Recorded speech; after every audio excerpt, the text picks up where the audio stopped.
Cyclone!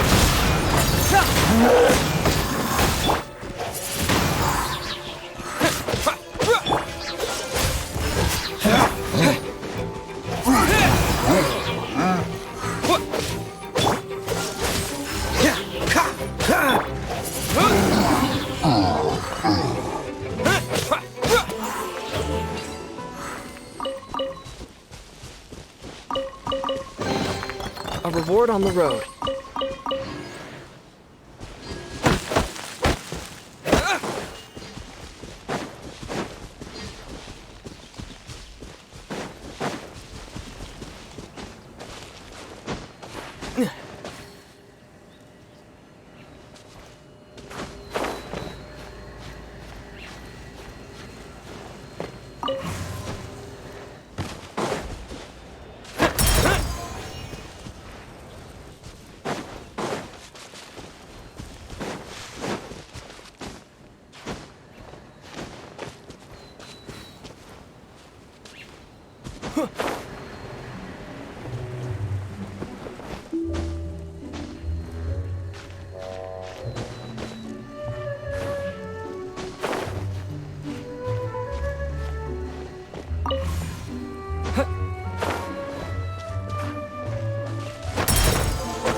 I'll keep this close.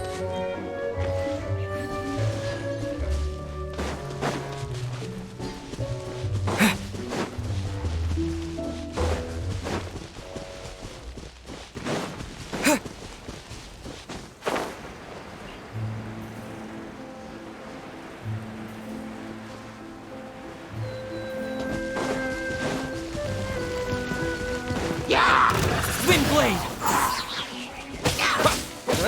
Dodge this!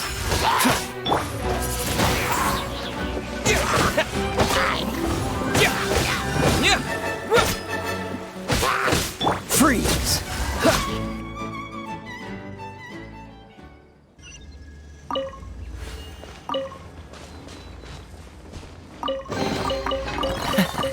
Quite the find.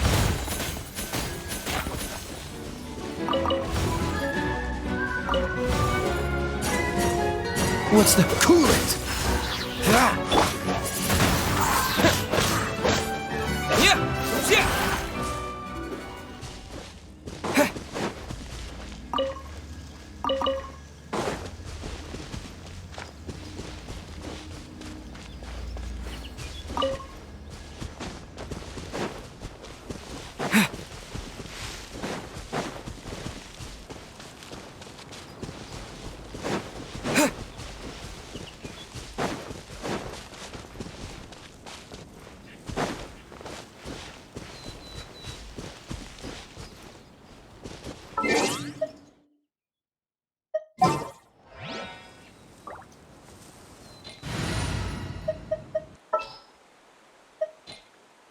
I'll take care of it.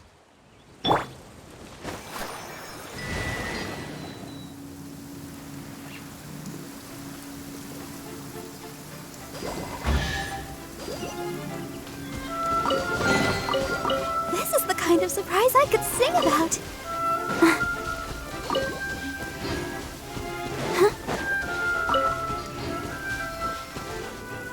Go, Barbara, go!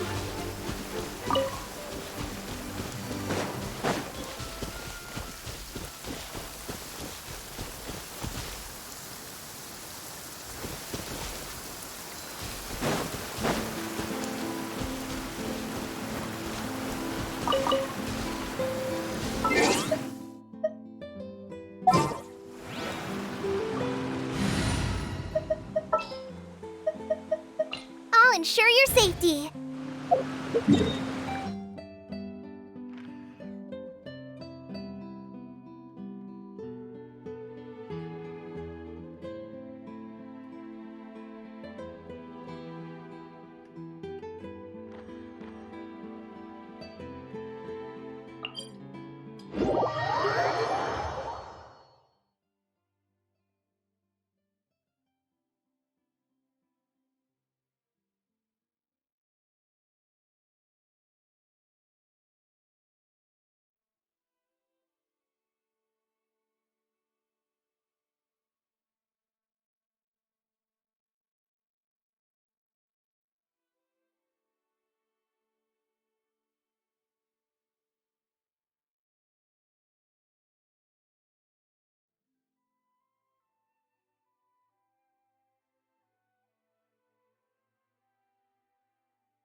first time we came here. Oh, Paimon remembers! Nahita's consciousness had been trapped by the doctor, but we followed the clues she left behind to help her. So much time has already passed since then, and it seems Sumeru's changing for the better now that Nahita's in charge, right? Paimon just hopes this peace will last a long time, and then Nahita won't have any more new problems to deal with. Yeah, guess you're right. We somehow always find ourselves right in the thick of it. Who knows what will happen next? Come to think of it, maybe it's all because of you. Maybe you're just a magnet for trouble. Huh? Me? Before Paimon ran into you, Paimon never ran into any trouble. At most, when she was super tired, Paimon got caught in some strange whirlpool and sucked out into sea. And even then, you fished Paimon out. Anyway, for Nahita's sake, maybe we should think about heading to our next destination for now. Ah, look who it is. Running into you in a place like this? I can see you two still love wandering around. Oh, it's Dia! Since when are we just wandering around? We're usually taking care of some serious business, even though it may have nothing to do with our journey. But never mind that. What brings you here? I just finished a commission in the desert for a usual client of mine. Nothing too interesting. Just escorting a shipment of goods. I'm on my way to report back.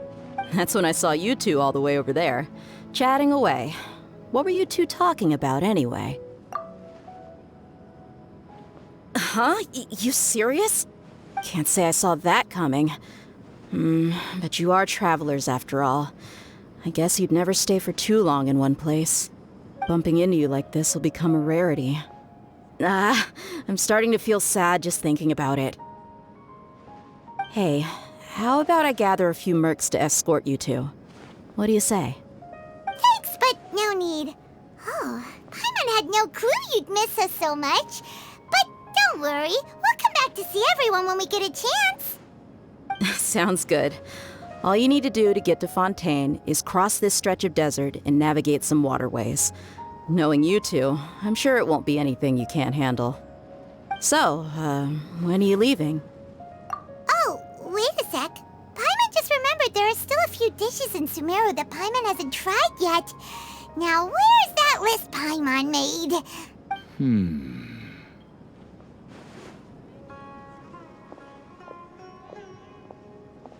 I see. Guess you won't be needing a going-away party or anything. It's sad enough to see you go like this. Though, now that I think about it, Sumeru wouldn't be what it is today without you. Seems true heroes always prefer leaving quietly. By the way, should we go say bye to Nahita? Oh, good point. Then there's no need to bother her in the real world. Then, I guess this is goodbye for now, Traveler and Paimon. Whether as a client or a friend, you're always welcome to come find me. Goodbye, Dia. Bye-bye, Sumeru.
land and water, we finally made it! Oh, this must be Fontaine's port.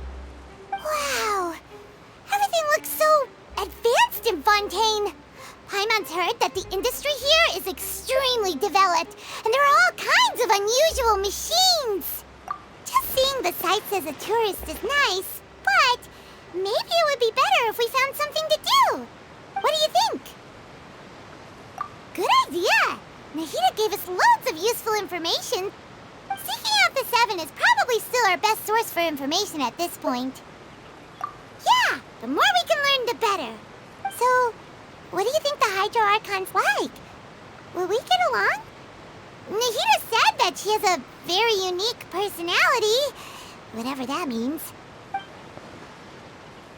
To learn about a nation's god, start with the nation's people. There seems to be some locals talking over there.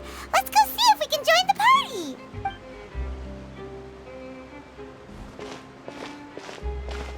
If you ask me, it's a tragedy how things ended for him. Clearly, he was a pretty decent person. Yeah, I didn't expect that kind of ending for him. I thought he would at least fight on a little longer for his family. I was expecting a sudden plot twist, but it's a pity that it never happened. Still, his story is quite the tearjerker.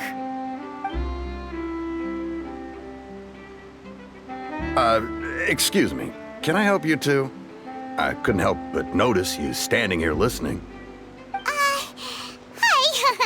We're travelers new to Fontaine, and we had something we wanted to ask, but you seem to be really busy talking about some kind of play, so we didn't want to interrupt. Play? Oh, no. We're talking about something that really happened. In fact, it's a case that was just heard a few days ago. Really? Like, a real trial? But the way you were talking about it and the words you used just now made it sound like some kind of story. Well, good tales are often based on true stories, aren't they? And what you see in reality may also be someone deliberately putting on an act while harboring ulterior motives. Whether something is true or not simply isn't that important. The main thing is whether the story being acted out on the stage is splendid enough. Oh, but it looks like you're not from around here. You probably don't know that the Fontaine Court of Justice is called the Opera Epiclese, or more commonly known as just the Opera House. But, shouldn't court cases be treated a little more seriously than that? Not to question Fontaine's way of doing things. It's just that putting someone on trial is usually a very serious thing. No worries. Other visitors to Fontaine have wondered the same thing. You could say that we just don't want to waste the moving stories behind those cases.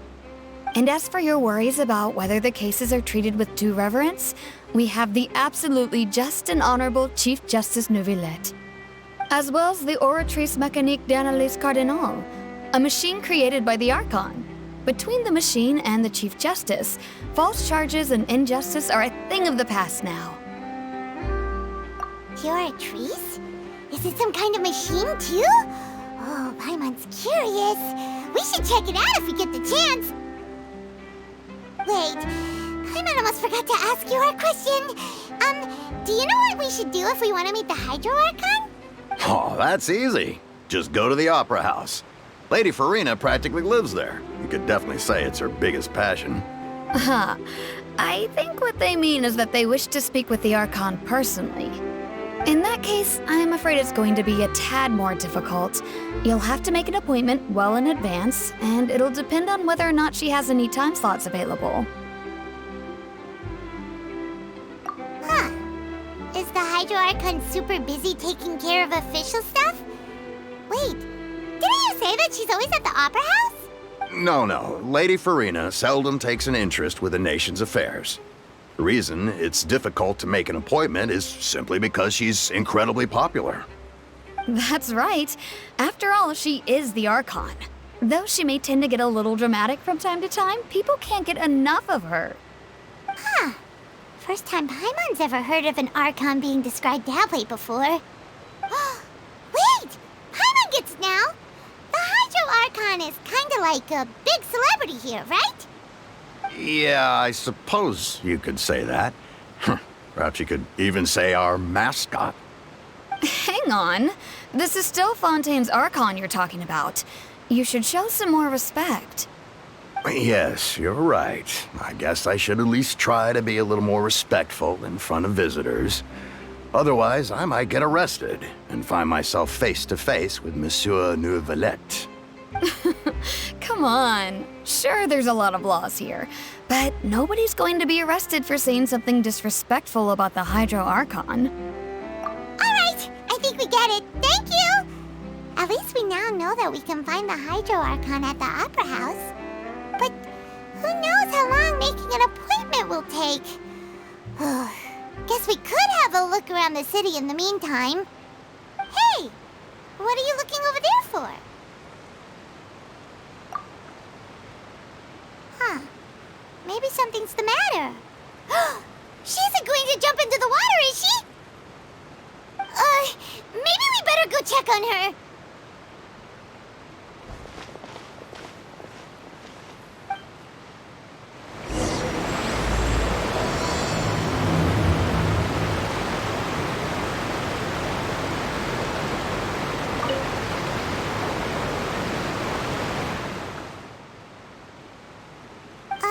Hello there. Excuse me. Are you all right? Huh? I'm fine. Thanks. Oh, okay then. We just noticed that you seem to be worried about something. About many things, actually. But there's nothing I can do but just keep my troubles to myself.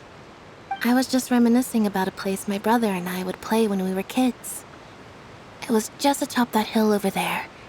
See? You're pointing at the sea. Wait, are you saying that you and your brother lived in the water? No, people call the waters around Fontaine a sea. It's actually just an inland lake that's filled with fresh water. And no, I can still see that hill clearly in my memories.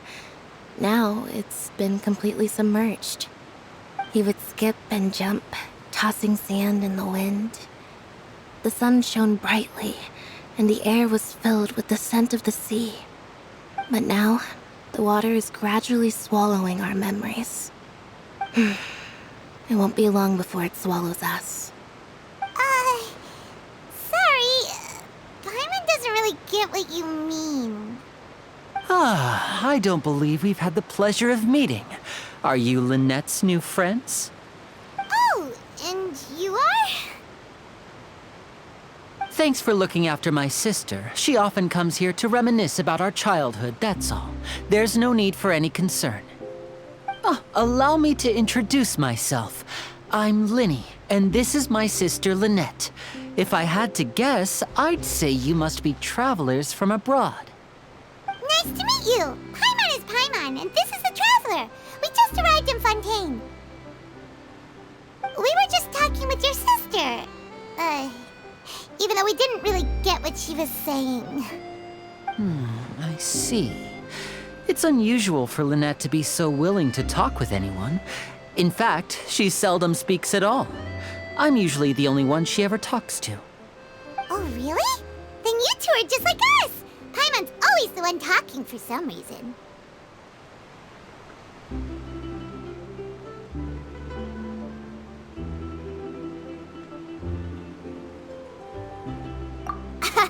So that's how you think it is?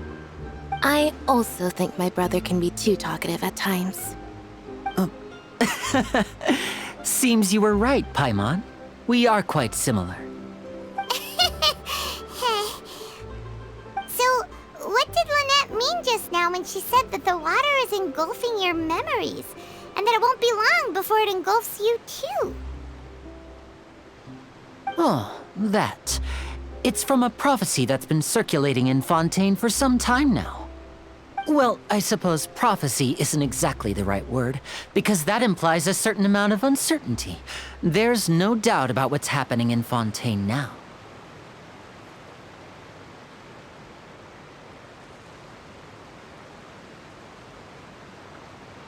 Where to begin?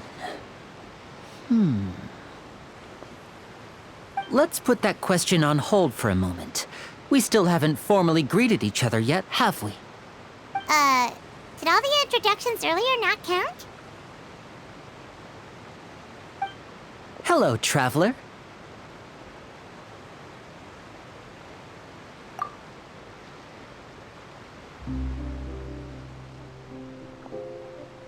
And hello, Paimon. Hey! Why didn't Paimon get a handshake? You're not poking fun at Paimon, are you? Please, don't take offense. Just consider it a sort of etiquette we have here in Fontaine when making new friends. You should remember it. It might prove useful. Oh, all right then. Well, Paimon's just happy to have a local friend now. By the way, we were just getting ready to go to the Opera House to meet the Hydro Archon. Would you be able to show us the way? So you're going to see Lady Farina? No problem at all. In fact, I was planning to go to the Opera House later myself. I'll gladly take you once I finish things here. Please follow me.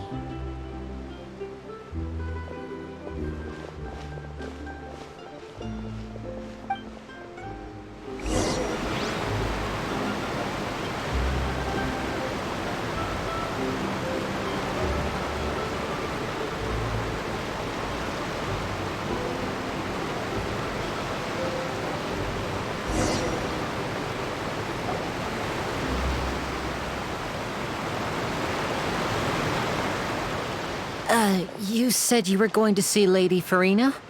Well, it seems Lady Farina has come to see you.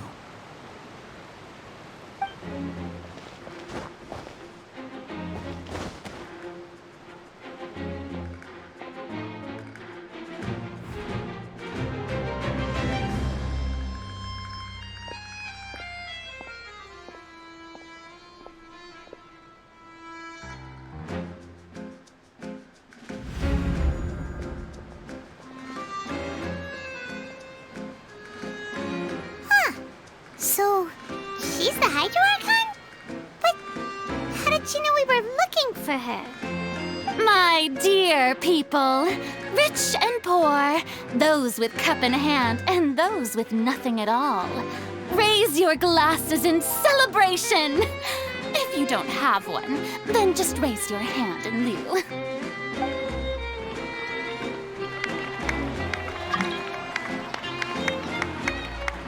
As you can all see, two unfamiliar travelers have arrived in our nation. Come, let us make a toast in honor of this traveler and his companion who have journeyed here from distant lands.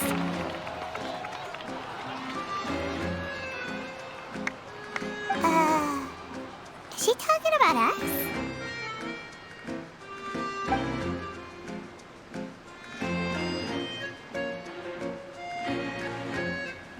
I've long heard of the turmoil and chaos you've left in your wake as you visited other nations. But I welcome you nevertheless. No, I have come to receive you personally. Fear is for insignificant cowards. I am a god, and I will never entertain the notion of such meaningless wariness. You can be rest assured, I see clearly your sincerity. Of course, seeking an audience with me is the most sensible thing to do. It will allow you to truly behold my power and witness my authority. Intelligent people always gather under the correct banner. I, Focalor, hereby welcome you to the nation of Hydro and acknowledge the value and significance of your trip. Now, you may rejoice in this. Yeah, Paimon still can't believe it. Feels like we've only been here for a few minutes. But the Hydro Archon's entrance was, how should Paimon describe it? A little over the top? Miss Hydro Archon? How did you know we were coming? I see. As Outlanders, you inevitably lack even some of the most basic understanding. Don't forget that even the gods can be divided into the mediocre and the excellent. I suppose it's only natural for you to be awestruck by my abilities. You had best stop and consider. Do you really have the noble qualities and etiquette necessary to communicate with a god? All it takes is a flick of my finger for me to know everything about you. Whoa. Talk about sounding high and mighty.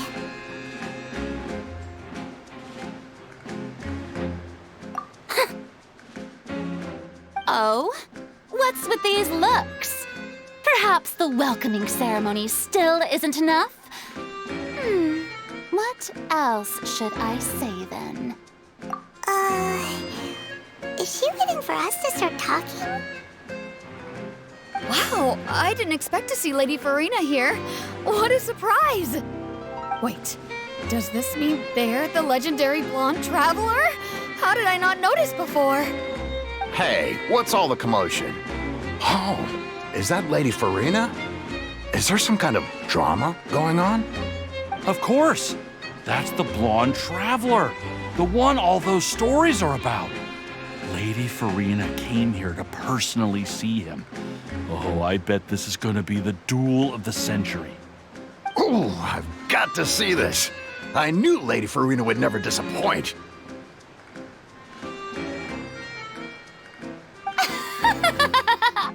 Yes, but don't get too excited now. My dear believers and spectators alike tend to get quite rowdy, and despite the noise, I've come to tolerate all their ruckus.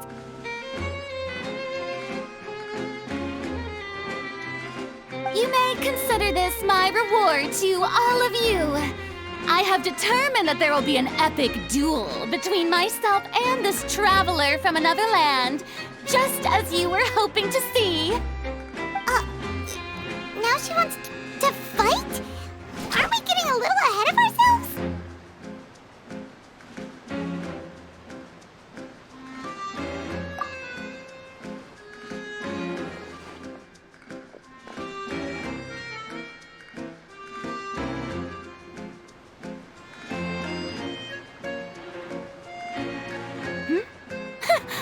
Are you not afraid?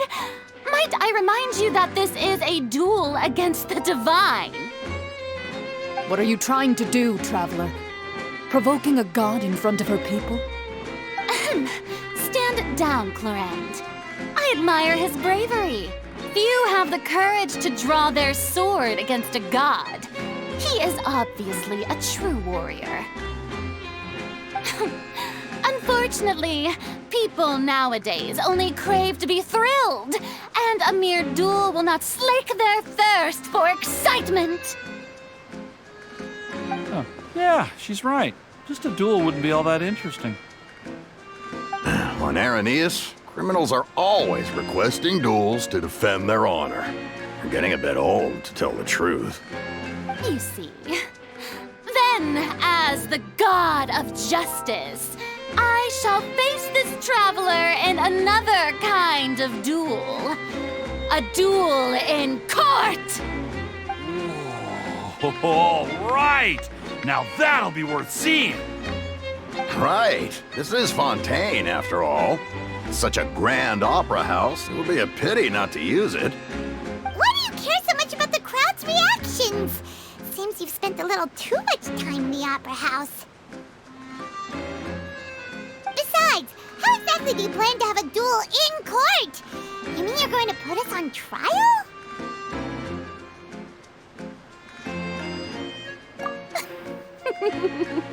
Oh, we have reason to put you on trial. It's obvious, isn't it? According to Fontaine law, no one is permitted to release any flying objects within Fontaine city limits during the first 3 days of each month. You are clearly guilty of violating this law, no? Oh, so that's what they've done wrong. That's our Lady Farina. No one knows the laws of Fontaine like she does. You call that obvious? What kind of law is that?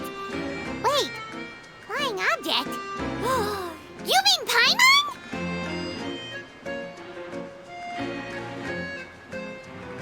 Precisely! Now, if you two have no objections, then in the name of the Hydro Archon, I order your arrest. My apologies, Lady Farina. I don't mean to spoil the fun, but if you would allow me to interject, I don't think that Paimon here meets the definition of a flying object. You tell her, Linny! Finally someone who's not crazy. How could anyone call Paimon a flying object? Ah, great magician Linny, my beloved citizen. I'll permit you to object, but how exactly do you plan to prove your claim? As a magician who just rained on your parade, I naturally should shoulder the responsibility of saving the show. So, with such an audience gathered here, allow me to perform a trick for everyone.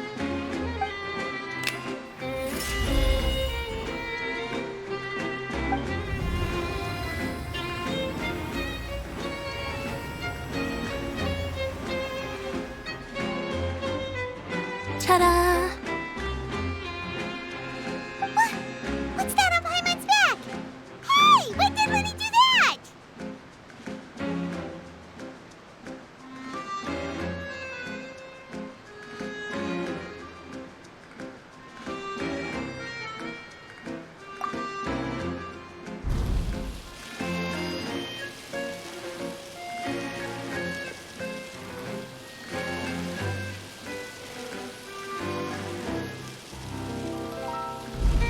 There.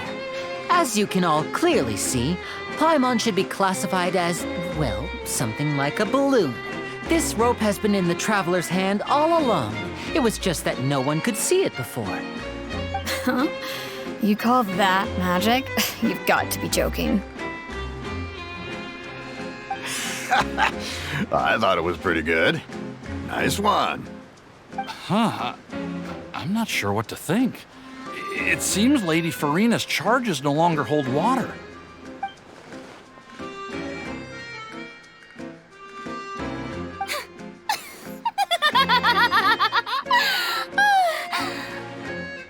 Amusing.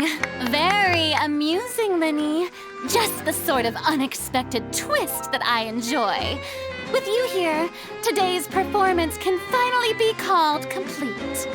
Performance? You see all this as a performance?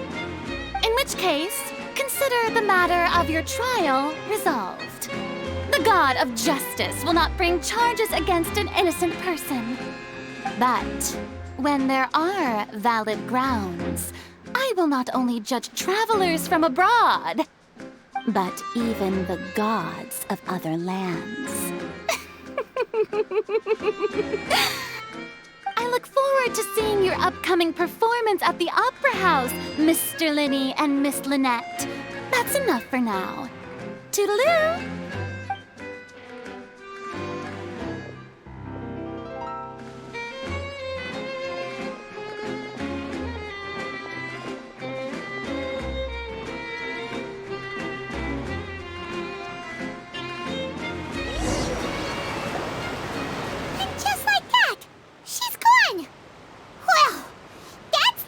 Unpredictable Archon Paimon's ever seen. You never even had a chance to ask her anything.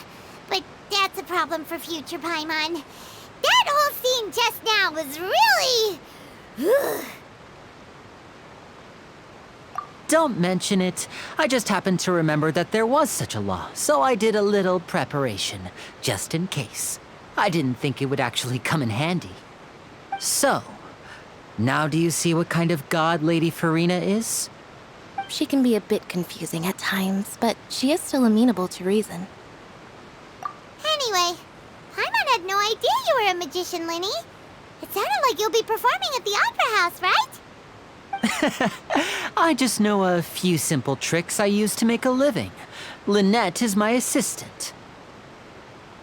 It will actually be my first time performing on the most prestigious stage in Fontaine, the Opera House. But isn't the Opera House where criminal trials are held in Fontaine?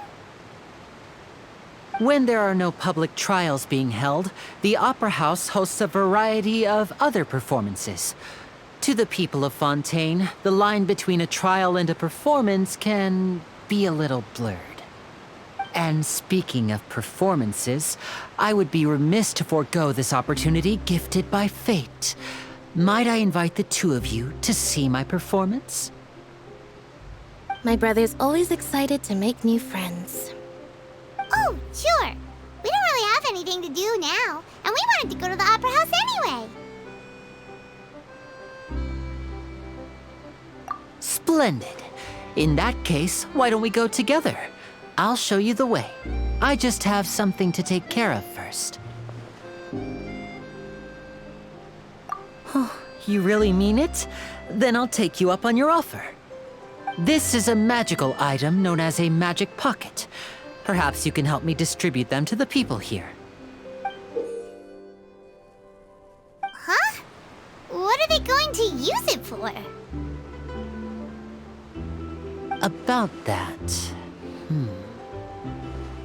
You asked me before about the prophecy, right?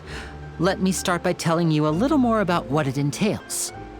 I'm not sure exactly when it began, but a prophecy has been circulating around Fontaine. It says that every person in Fontaine is born with sin. No matter how the nation of justice holds trial after trial, this sin cannot be absolved. Until one day, the water levels in Fontaine will rise, and the sinful people will slowly be drowned. In the end, the people will all be dissolved into the waters, and only the Hydro Archon will remain, weeping on her throne. Only then will the sins of the people of Fontaine be washed away. That sounds pretty gloomy. Why are people in Fontaine born with sin? What is that supposed to mean? There are lots of guesses. Some say that the ancestors of Fontaine stole the power of the seas and stirred its wrath. Others say that the people of Fontaine never heeded the first Hydro Archon's warnings and offended Celestia. But here in Fontaine, evidence is what matters. There hasn't been concrete evidence for any of these claims, so they can only be regarded as conjecture. If even the people in Fontaine don't know what sin they committed, wouldn't it be better just to ignore the prophecy completely? Why bother feeling guilty all the time? That's exactly what the people did at first. But in the last few years, the water levels in Fontaine have actually started rising.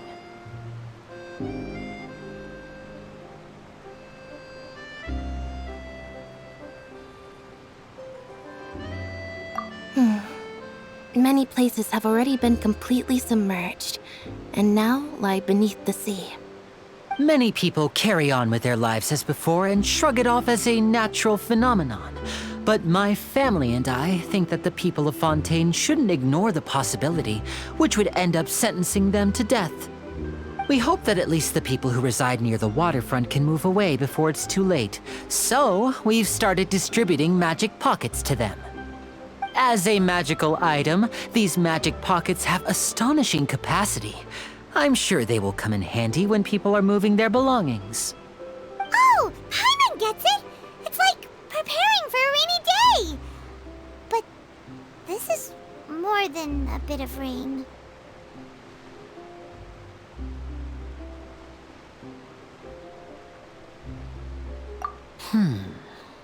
Perhaps only absolute power could ever contend with such a catastrophe. But who knows? We're just tiny specks in the grand scheme of things. Now, if you'd like to help, then please give these magic pockets to anyone nearby. Be sure to convince them to take it, regardless of what they say.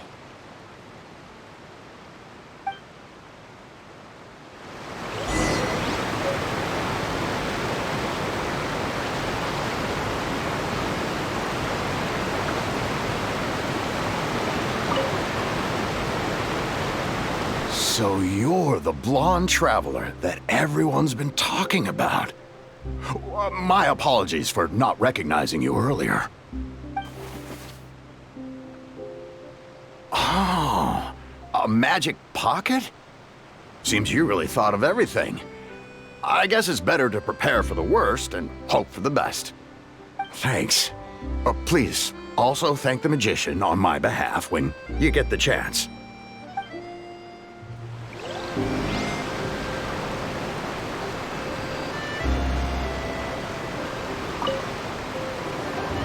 What's this? So you also believe in the prophecy. Keep it. I won't have any use for it. What? You mean you don't believe in the prophecy? No, I believe in the prophecy. But I also believe in another story. The story says that people once lived in the ocean. They were one with the ocean and couldn't live apart from it. But as time wore on, people desired to live on land and developed blood vessels, encapsulating the sea within their bodies. Thus could people set foot on land. So, if you ask me, when the water rises and takes us all, it'll be like we're going home. Oh, we hadn't heard that one before. But people can't live underwater. They'll die. You should probably still take it. All right, I'll take it. I guess I just feel that being dissolved into the water doesn't necessarily mean death.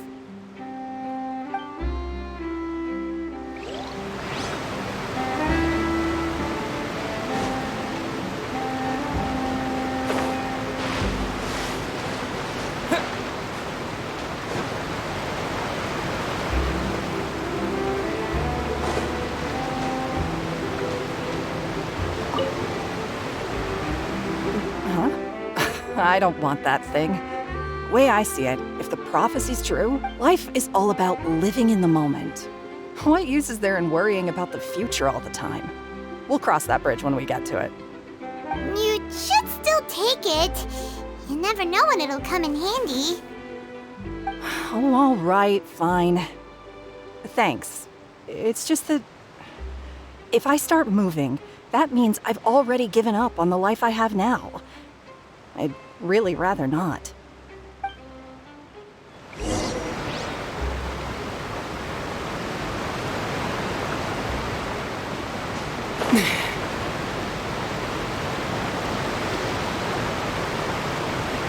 Oh, you already handed out all of the magic pockets?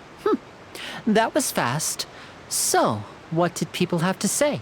I bet you heard some, interesting opinions.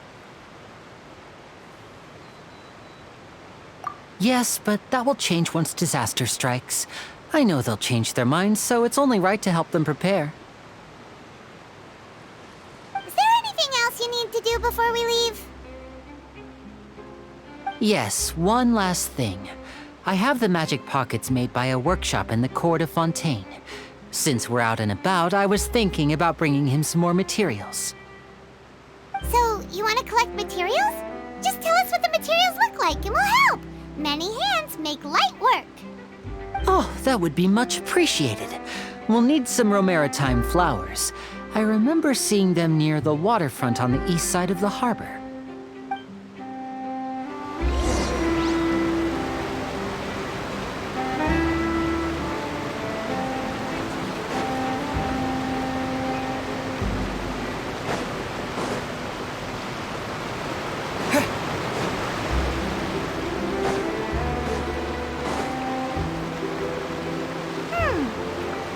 We have to use Hydro to collect Romaritime flowers.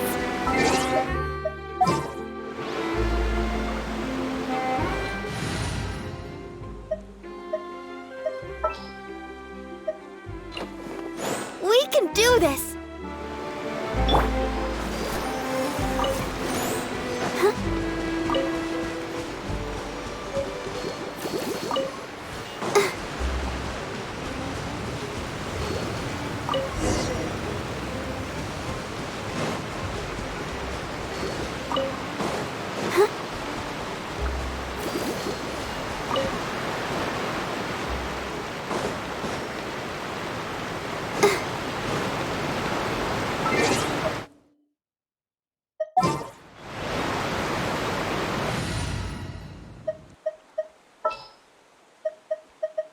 Everything's ready. Let's go!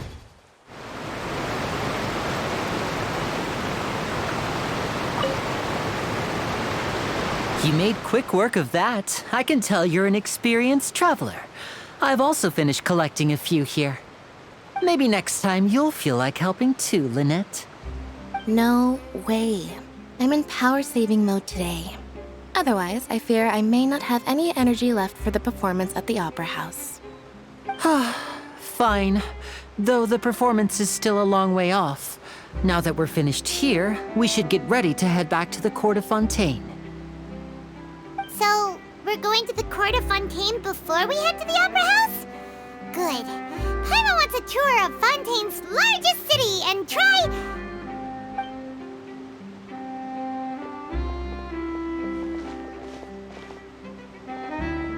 Wait, shh. Have you noticed that person over there? The young girl. Huh? What's wrong with her? Paimon didn't notice anything. She's obviously a thief. Magicians and thieves practice similar methods. We divert attention, and a distracted audience is one that won't discover what you're really doing. Watch her movements carefully.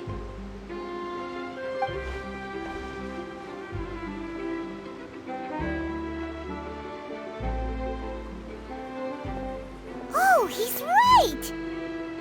Shh, keep your voice down. We need to think of a way to catch her, but it seems she's very alert. Perhaps we should split up. You two can ride the lift over there and wait up top.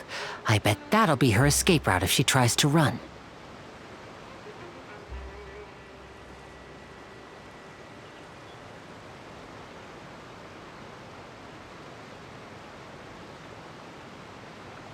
All right, let's go.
Where Linny wanted us to wait.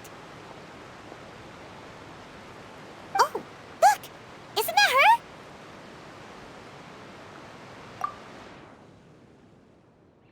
Oh no!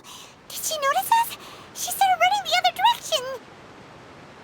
What should we do? Should we chase her? You're right. She might also be trying to lure us away.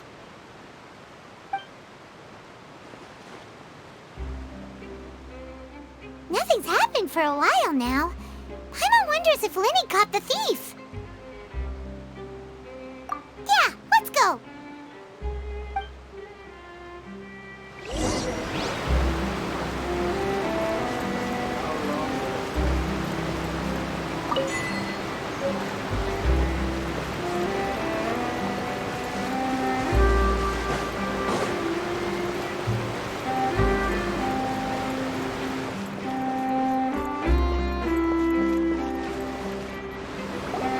Are you sure that's all she took? You should check to make sure you're not missing anything else. No, that was all. Oh, I can't thank you enough. I didn't notice a thing earlier. Anyway, I should be going now. Thanks again. Oh, were you returning what the thief had stolen? That's right. Pity I wasn't able to catch her. She distracted me by dropping the thing she stole on the ground. By the time I looked back, she was already gone. I saw the general direction she went, but Lenny twisted his ankle, and I needed to make sure he was okay. Oh, did you get hurt, Lenny? I'll be all right. It's just a twisted ankle, that's all. In fact, it's feeling better already. If you want to play at being a hero, at least try not to get hurt doing it. Imagine what would happen if you managed to derail our performance as a result. You're right. Sorry, Lynette. I have to admit that the thief was even more skilled than I had anticipated. But at least we were able to get the stolen items back, so it wasn't a complete failure. What a slippery little thief! Guess things turned out all right in the end, though. Lenny's initiative paid off!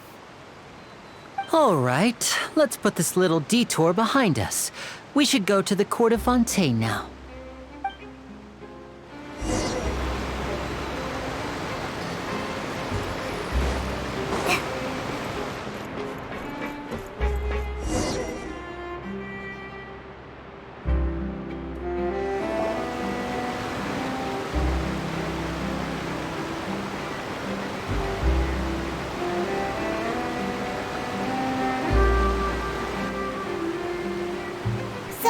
We ride this thing to go into the city?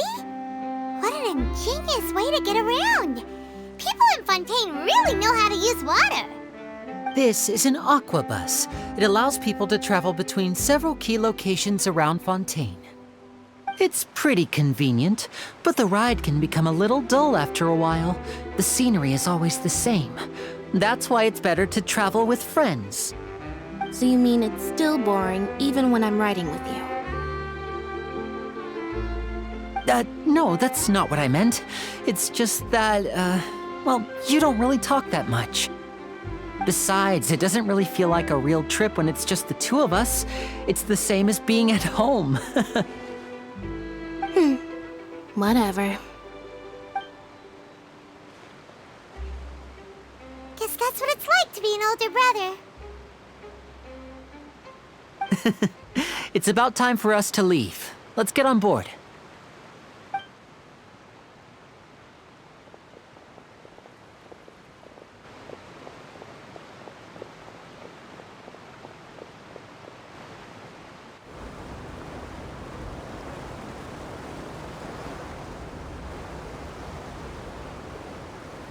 Oh, excuse me! Aren't you the great magician Lenny? And his assistant Lynette? Hello. I don't believe we've...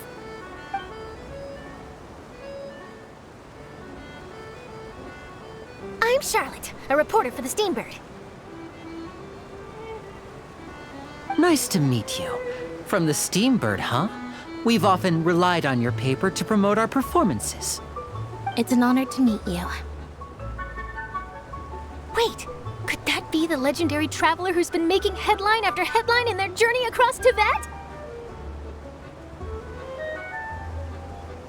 Amazing! You recognized everybody almost immediately! I wouldn't be much of a reporter if I didn't know who's who, would I? Wow, today must be my day! Who knew I would end up on the same boat as so many VIPs? Could my vision finally be showing me some favor? So, Charlotte, what do you usually report on?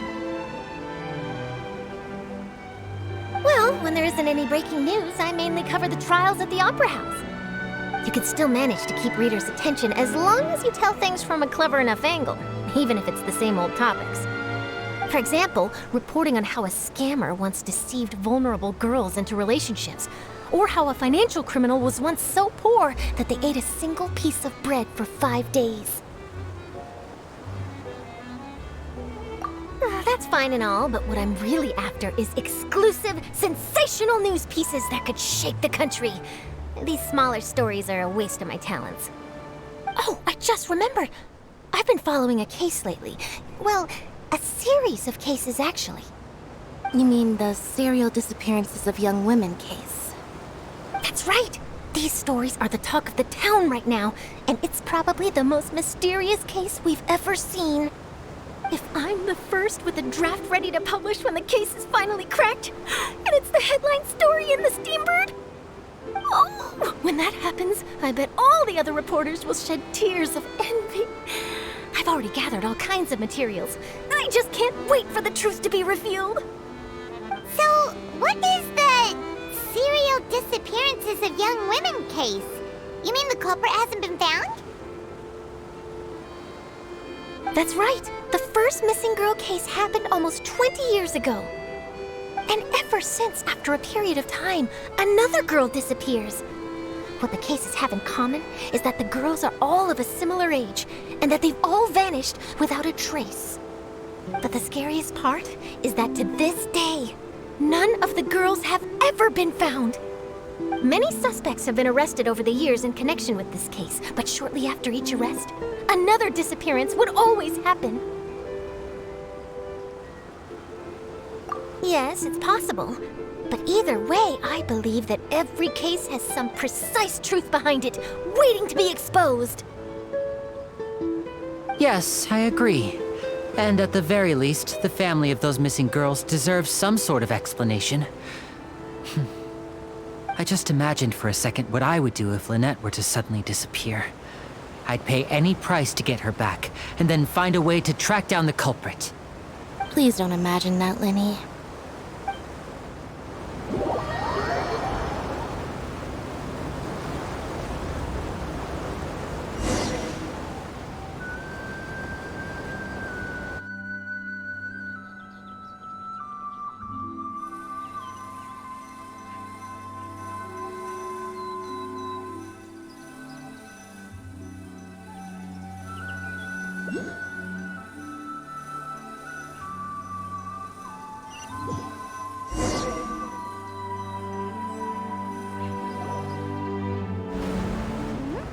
Hey, we're almost there! Look!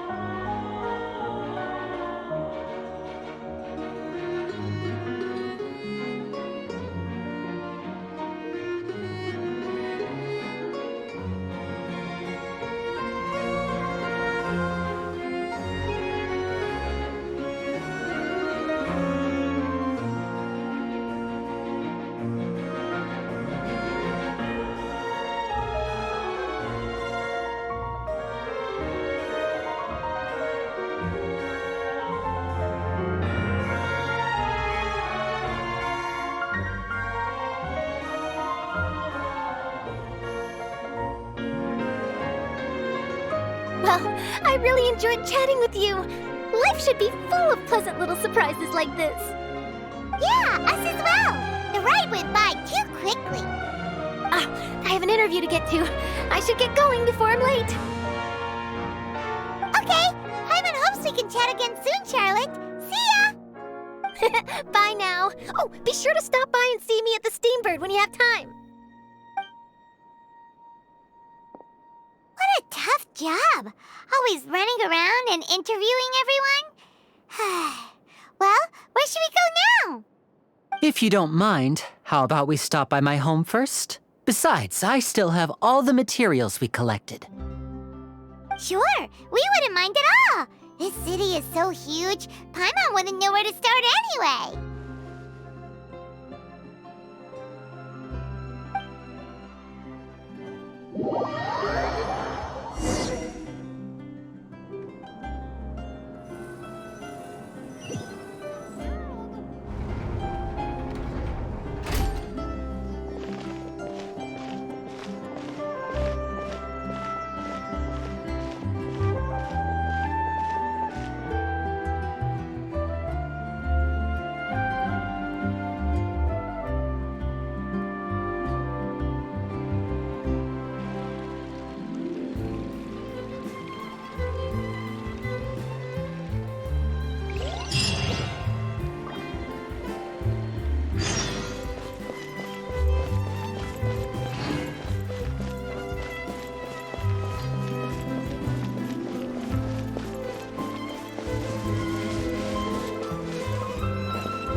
This is our current abode. Ah, Fremine, you're home. Where did everyone else go? I have some new friends that I would like to introduce. Oh, they all just went out a moment ago.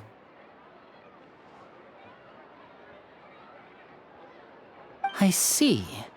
Everyone is getting busier now that Father will be returning soon. I suppose that can't be helped.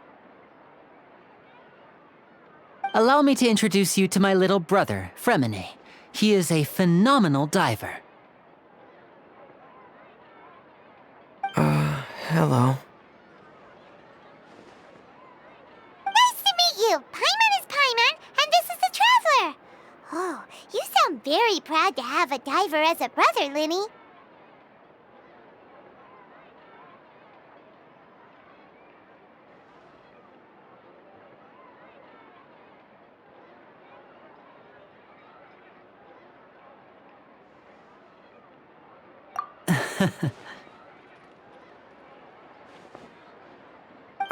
Linny, could you come here for a moment?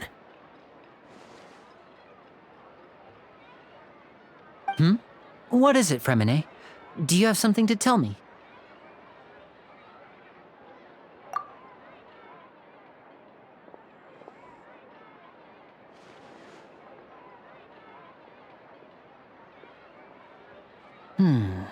Okay, I see. Is everything all right? Oh, it's nothing. We were just discussing a little housework. Sorry for the interruption. Oh, before I forget, the Traveler and I collected more materials to make magic pockets. Were you able to get any, Fremine? Yes, I went diving and gathered lots of materials. I was about to give them to you.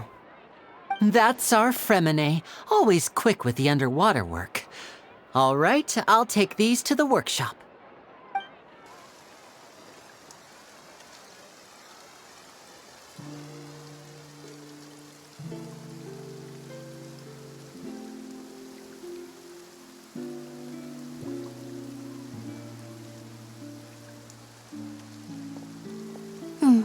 Looks like rain.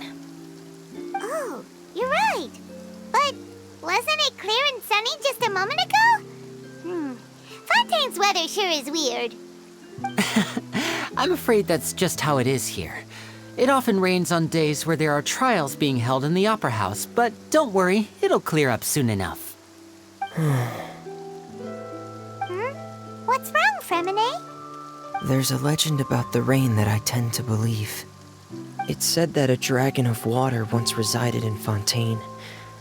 Though we don't know where the dragon went, every time it weeps, the skies will cloud up and pour out rain.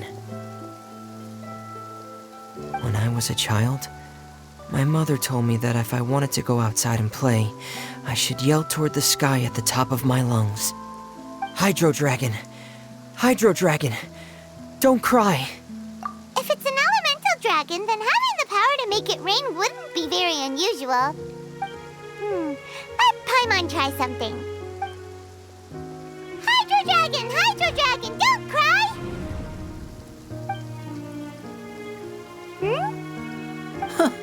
Doesn't seem to be of any use. It is just a legend after all. You know, you might be a more popular magician if you understood the concept of romanticism. Or could at least play along. Sorry, it might be because we've never met the Hydro Dragon. Perhaps it can't be comforted by the words of strangers.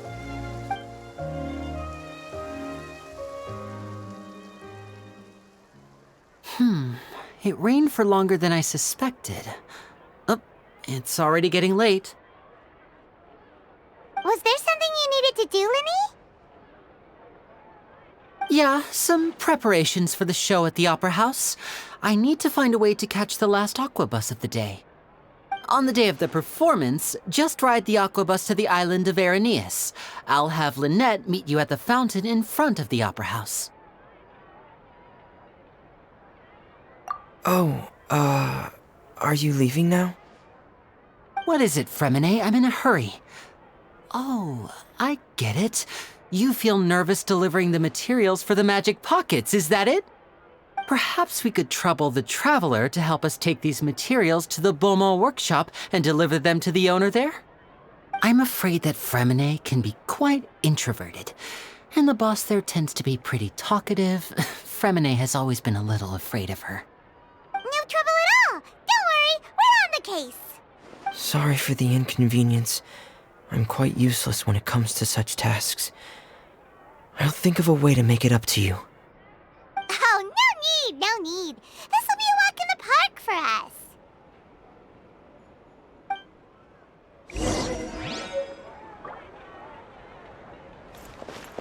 Yep!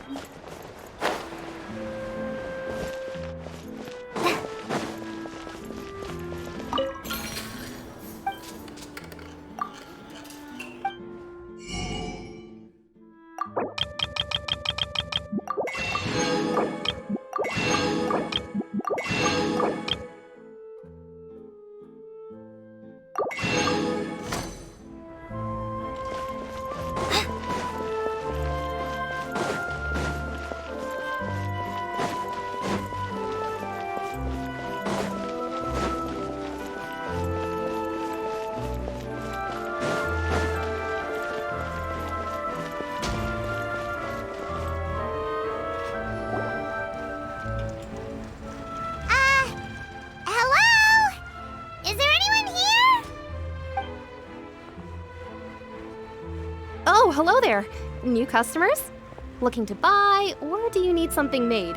Or perhaps you're just looking for a chat with me. Oh no, we're just here to deliver some materials. Here they are. They're for making... what were they called again? Ah, these must be for Magic Pockets. I could tell right away. I've already made several orders worth now. No need. They've already prepaid several batches worth. When they told me what they'd be using them for, I even offered them a discount.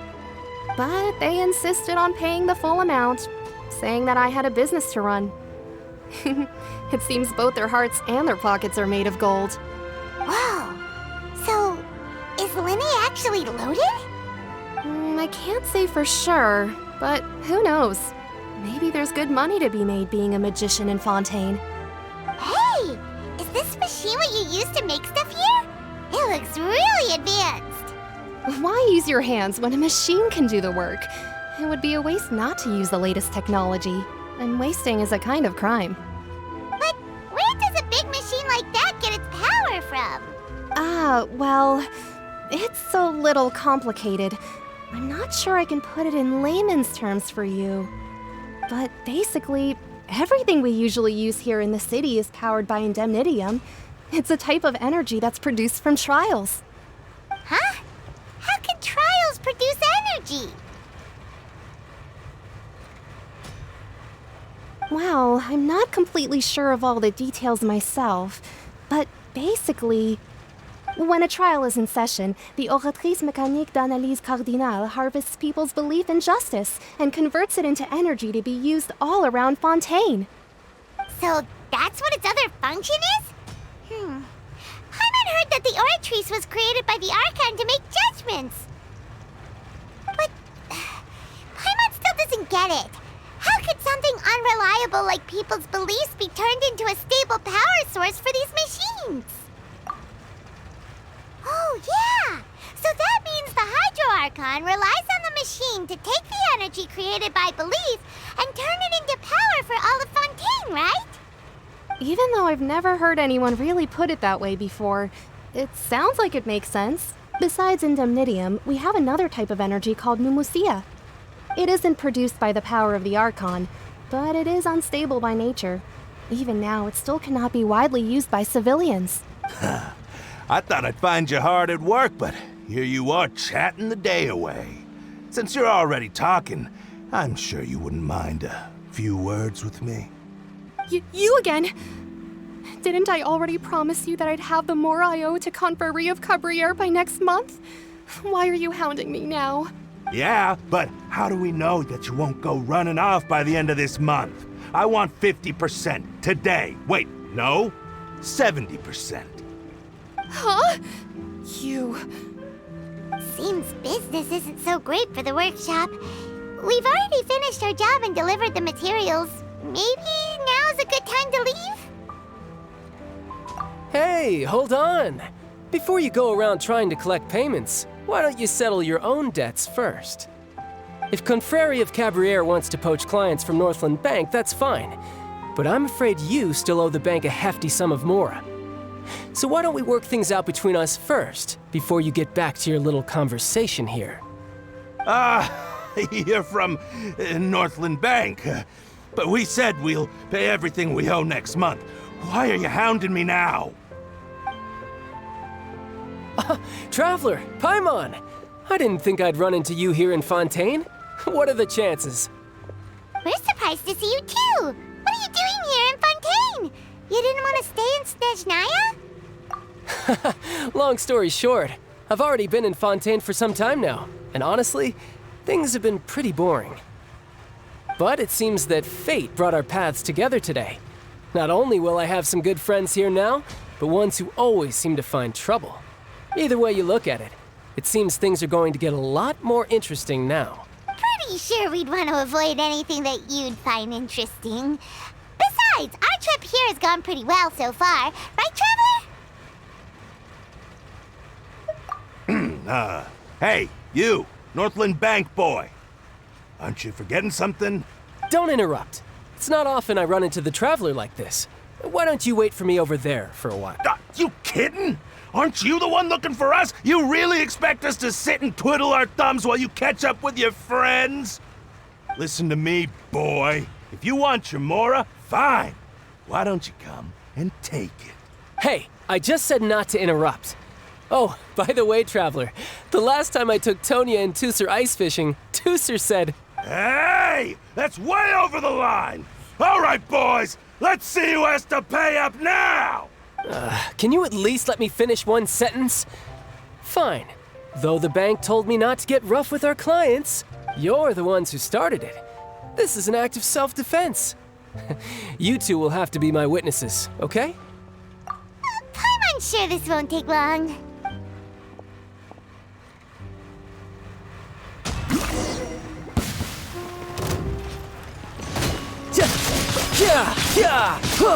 Brace yourself. This is gonna hurt.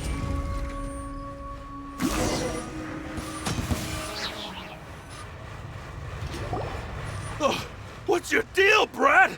How are you so strong if you're just a staffer from Snezhnaya's Northland Bank? Wait, don't tell me you're... Oh, now you notice. It's a little late, don't you think?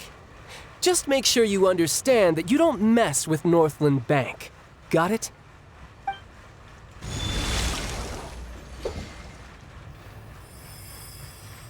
Huh? Now's my chance!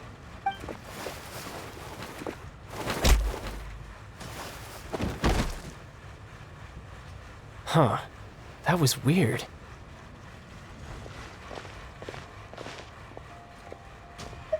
I'm not sure. It's as if I suddenly lost control of my hydro powers when I needed them. Maybe there's something wrong with my vision? Strange. How could that happen? First time Paimon's ever heard of someone losing control of their vision. Never mind. It doesn't matter. If I want to stay sharp, I shouldn't be relying too much on my vision anyway. Besides, I always have my delusion in case I need it. So what are you doing in Fontaine, child? I don't see its work for Northland Bank. Well, I guess it's because I've been in a bad mood lately. Huh? What kind of reason is that? Wait, since when do you feel down about anything?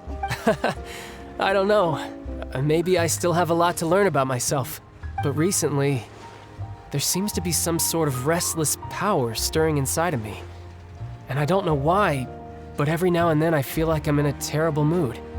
Maybe you losing control of your vision just now is connected with that power you're feeling inside. That is a possibility.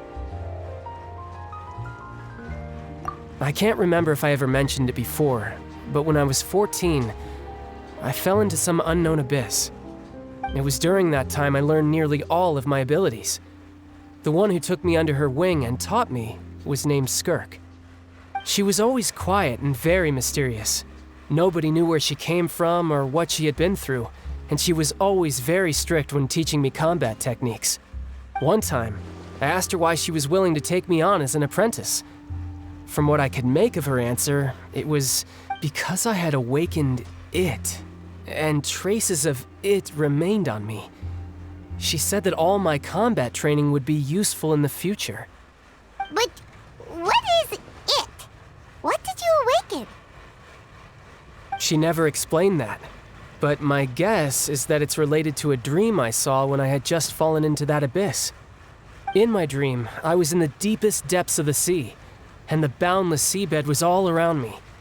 But in front of me appeared a whale that was so massive, I felt like I couldn't breathe.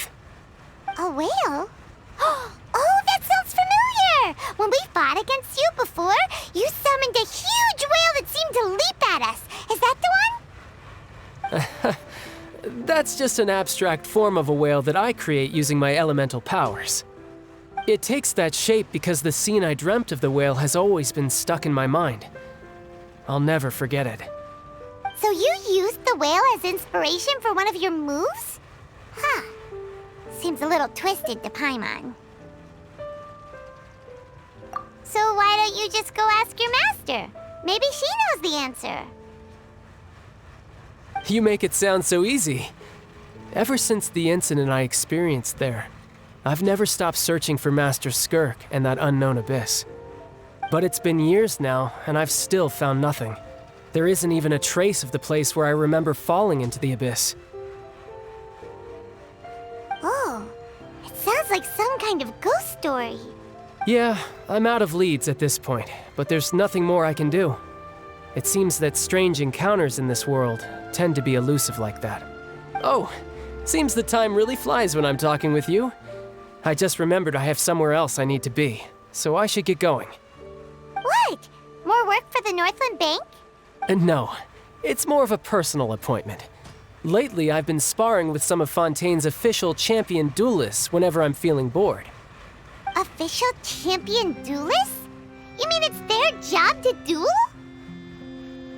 Yep, in Fontaine, before a criminal goes to court, they're given one chance to defend their honor by requesting a duel with an official champion duelist. The champion duelists are all-powerful fighters selected from among the nation's best. And the duel itself is a no-holds-barred fight with no specified stopping point. So engaging in such a duel is regarded as a symbol of defending your honor. If a criminal manages to win the duel, they'll be acquitted.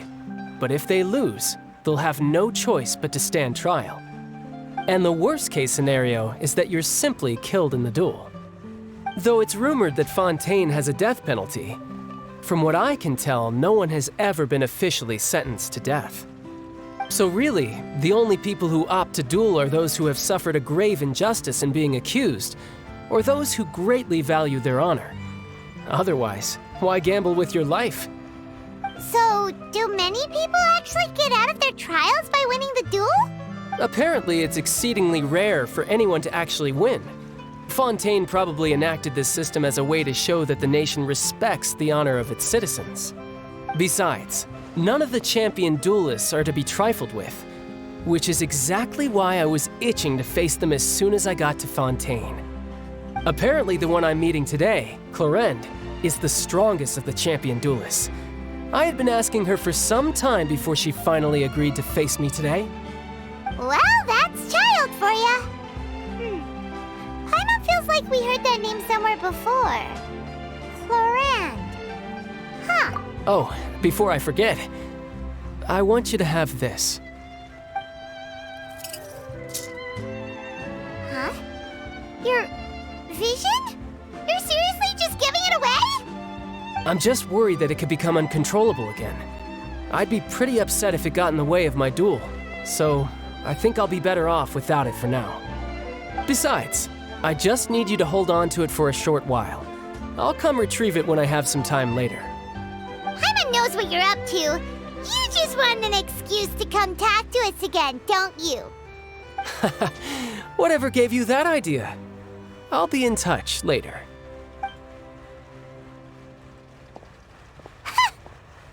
sneaky guy. He said he's been feeling down lately, but he seemed the same as ever to Paimon. Well, since we don't have much to do for now, we might as well walk around and see the city before Lenny's performance.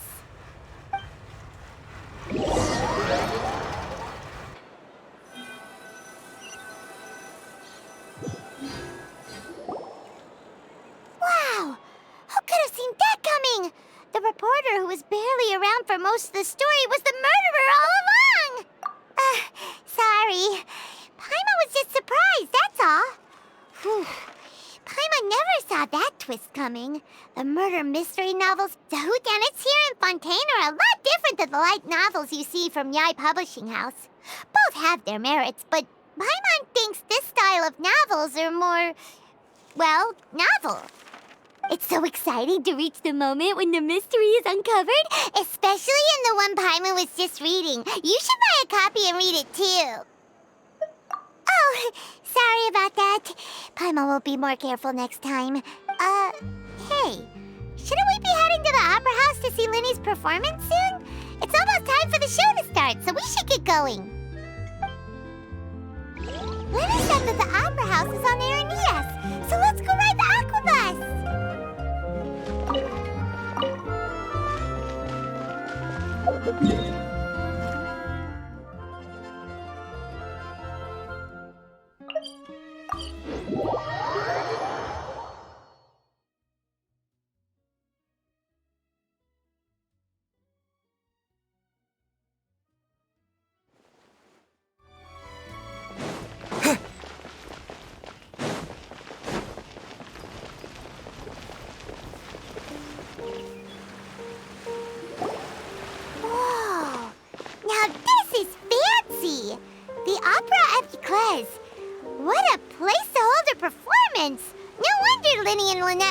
Forward to it.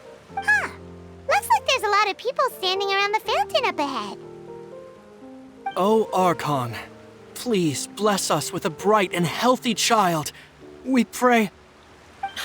I don't know why you always feel the need to ask so much. I'll be happy as long as our child is healthy and lives a peaceful life. I guess if they're our kid, then there's no doubt they'll turn out smart. Maybe this is one of the customs in Fontaine. There sure are a lot of couples here. Vache. What's wrong? Vache. Vache. No, Paimon didn't say anything. Are you hearing things? Welcome to the Fountain of Lucine. All the water flowing through Fontaine converges here. It's customary for newlyweds to come here and wish for children. Ah! Lynette! You scared Paimon! When did you get here? Lenny asked me to wait here for you, remember? Right. What do you mean? There are a lot of people here right now. Hey, you're not trying to scare Paimon, are you? Besides, it's the middle of the day. It's not the time for eerie things. I see. I might be able to tell you something that could help explain the voice you heard. In fact, you might not be imagining things at all. I suspect that what you heard is a result of your hypersensitivity to the hydro element. Others in my family have had similar experiences. It's because of his sensitivity to the hydro element? But what would hearing a voice have to do with elemental power? When do you cry, Paimon? Wait, what? What does that have to do with anything? Just answer me. When do you cry? When Paimon's really sad? Oh, and when Paimon's super happy. Oh, and also when Paimon's really, really scared. Then you should understand that tears contain your most intense emotions. Like I just mentioned, the Fountain of Lucine is where all the flowing water in Fontaine converges. Even the tears that fall to the ground will eventually gather here. So maybe what you heard was the intense emotion coming from someone's tears. So, what did the voice say? If you were hearing their emotions, then Paimon wonders what happened to them. Rather than worrying about them, we should worry about my brother first. Don't let that calm look of his fool you. He tends to get pretty nervous just before a performance. So chatting with Linny might help him relax a little before he goes on stage. Oh, right. That makes sense. Let's go in and see Linny.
Traveler and Paimon, good to see you. I knew you two would come. Are you kidding? We wouldn't miss it for the world. We've been looking forward to it. I can tell, judging by how early you've arrived. But you're actually right on time. The audience still hasn't started entering the venue yet, which means now is the perfect chance for us to take you to the best seats in the house. Wait just a moment, I'll fetch the tickets.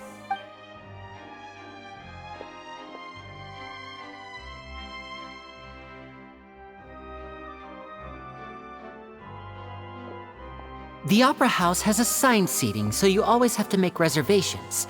I've already reserved your seats, and here are your tickets. Ooh, front row seats! Thanks, Linny! Don't mention it. There's no need to keep thanking me. Hey, Linny!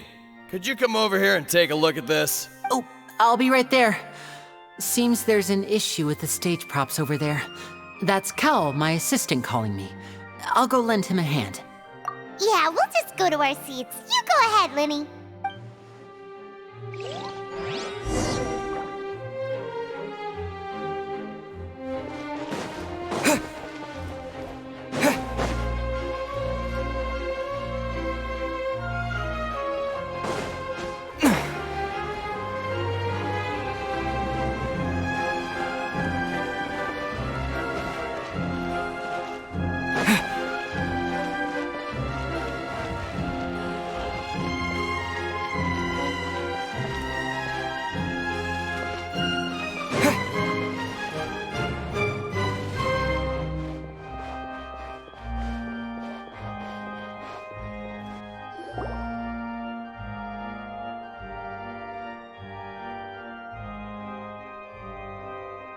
These should be our seats. Come on, let's sit down.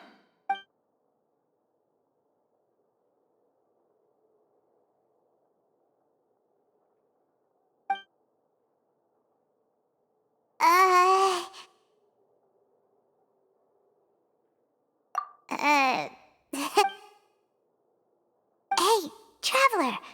Maybe we should strike up a conversation with the person next to us.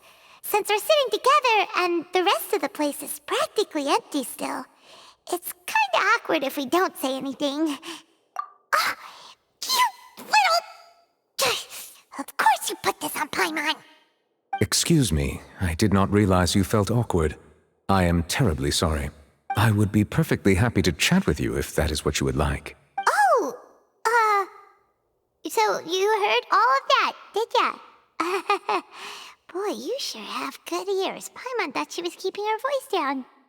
Wait, that's not it. Paimon's... Sorry. Paimon's the one who was being rude, talking under her breath like that. So, let's talk, but, what should we talk about? Oh, Paimon's got it. You're also here early and sitting in the front. Are you a friend of Linny's too? A friend, you say? Well, if Mr. Linney would like to be my friend, I would be more than happy to reciprocate. Oh, so you're not friends with Linny then? Oh, this is getting more awkward by the second.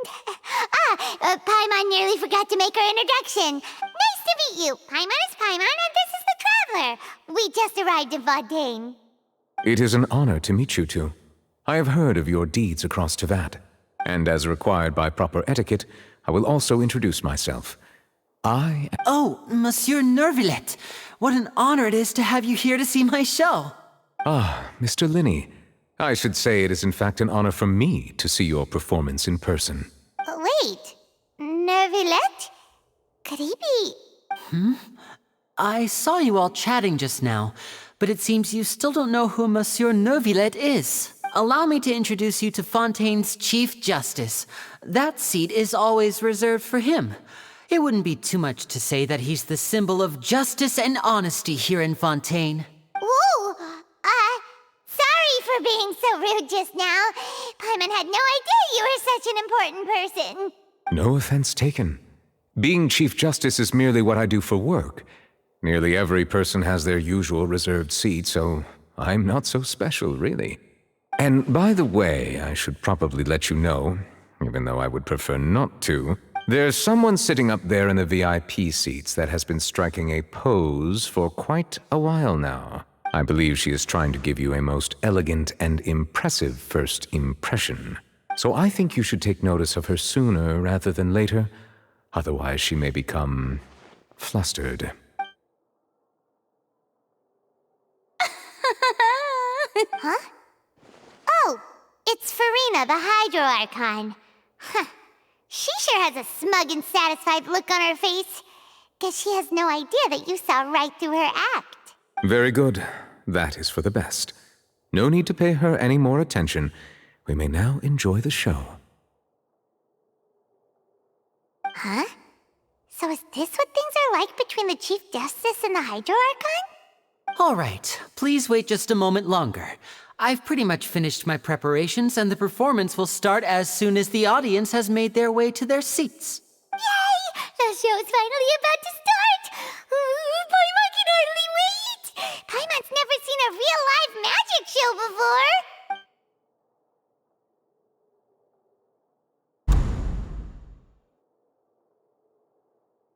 Oh! They're dimming the lights! The show must be starting! Sorry. Paimon will try to stay quiet.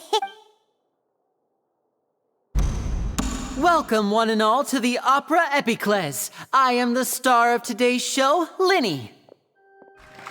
And over here is my sister, Lynette, who will be working as my wonderful assistant. Please, let's give her a warm welcome. Hello, everyone. I know she may seem to be a little sleepy right now, but that's just a sign that she's nervous. Whatever. Now, some of you may be thinking, two vision holders who can freely manipulate elemental powers performing magic is not true magic at all. So, I would like to take a moment to assure you that elemental powers will have nothing to do with what you will witness on the stage today.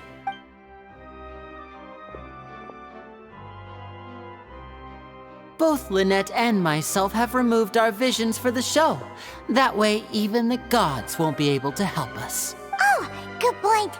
That's what makes the show real magic. Now, without further ado, let the show begin.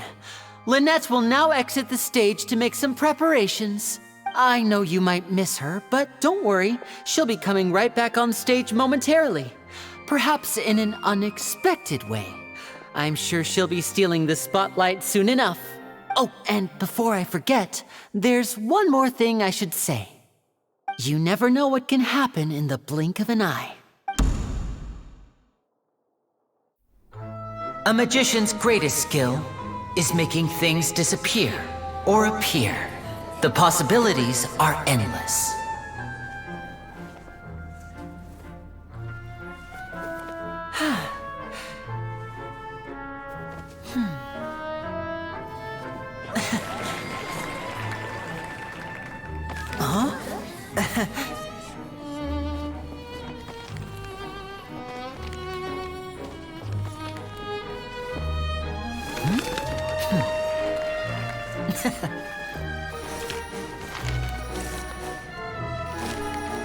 But this isn't what you came for. These little tricks, you've seen them all before.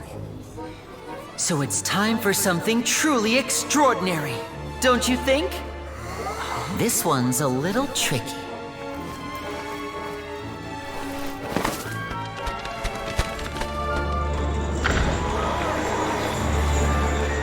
Using this water tank, I shall make my sister vanish completely, right before your very eyes.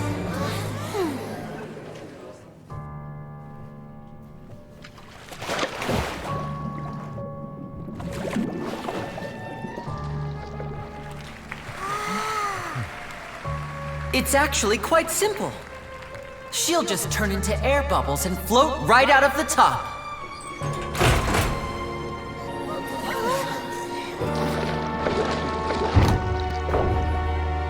Oh no!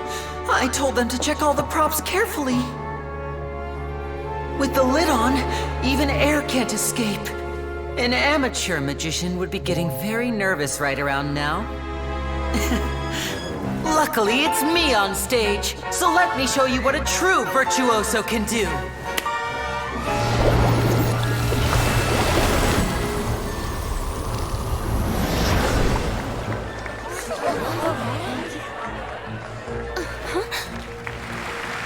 Lynette, are you still there? Don't go too far. We don't want to use up all our magic. Hi, I'm back. Uh-huh.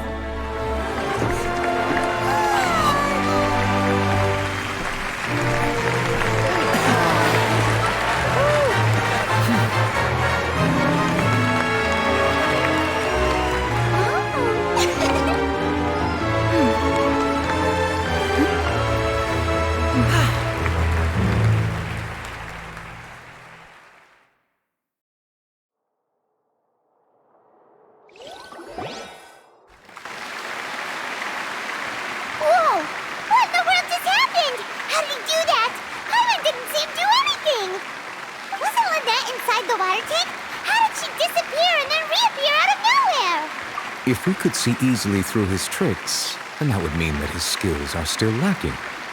To appreciate magic, you should focus on the show happening on stage, rather than getting caught up in trying to see that which has been intentionally hidden. Guess you're right. Paimon couldn't believe her eyes when Lynette reappeared. Amazing! Thank you everyone. I'm glad you enjoyed that performance. But our magical journey has only just begun. I've prepared even more astonishing surprises for everyone here. The magic of transformation and disappearance can go far beyond what you've just seen. I'm sure many of you are thinking that escaping the water tank was impressive enough. But Lynette is still my assistant after all. In which case, I have ample time to make all necessary preparations. So, for my next trick, I will require the participation of one lucky audience member. Please, if my assistants could bring out the magical boxes now. There are 2 boxes and only 2 boxes. One is here and one is there in the aisle among the audience. I'm sure many of our clever audience members have already guessed our next magic trick. A swap! Our lucky audience member and I will each enter a magic box. After 1 minute, we will each emerge from the opposite box. Now please, everyone pay very close attention to the box you see here. Don't give me any chance to make a move. Wow! How's he gonna do this? Hey, do you think this is all magic tricks, or does Lenny have actual superpowers? The lucky audience member will be generated by this random number selector. It selects numbers entirely at random. Even I don't know who will be chosen to participate. Now then, let's begin. Let me see. Oh, row 7, seat 3. Congratulations! You now have the chance to experience magic firsthand for an entire minute. Please, come forward. My assistant will take you beside the magic box. I'm sorry, it might be a little cramped inside, but no need to feel nervous. We've carefully arranged everything for you to be as comfortable as possible. You don't need to do anything, but no matter what strange things may happen, don't come out of the box. If the magic is interrupted, who knows where you might end up? You might even find yourself in the Fortress of Meropide. Oh, okay. All right. Before I enter the magic box, there is one more thing I need to ask the audience to do. Could you all give me a countdown? Like this. 60, 59, 58. Just keep counting down. You can go a little faster or slower if you like. I won't be able to see anything in the pitch black box, so I'll be relying on your voices to know when time is up. Oh, and no tricks now. If you quickly count from 60 in just 30 seconds, then I'll be in a tough spot. Ooh! Paimon kinda wants to count faster after hearing him say that! No, that won't do. I can see it in your eyes. You still can't be trusted. Let's practice together. Come on, repeat after me. 60, 59, 58. 60, 59, 58! That's right, perfect. Keep it going. All right, I'll see you all on the other side once you've finished counting. 54, 53, 52? Why aren't you counting, Nervalet? I am counting in my head. I think things are exciting enough in here as it is. Merely a consequence of my identity and personality. Do not worry about me. Just enjoy the show. Oh, all right. You look so serious that Paimon thought you might be feeling uncomfortable or something. 40, 39, 38! Mr. Linney, are you all right in there? Is everything ready? Yes, I'm fine. I'm just double-checking the direction of the magic. It would be a disaster if we get sent to the wrong places. For example, mid-air right above the audience. Even though he's saying that, Lenny doesn't seem nervous at all.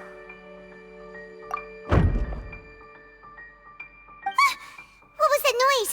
Did you hear it too? Not sure. Anyway, it doesn't seem like anyone's worried about it. 25, 24, 23! What's wrong, Mr. Linney? I can still hear you moving in there. I seem to have accidentally knocked over a decoration. I'm trying to fix it, but it's pitch black in here. I can't tell left from right.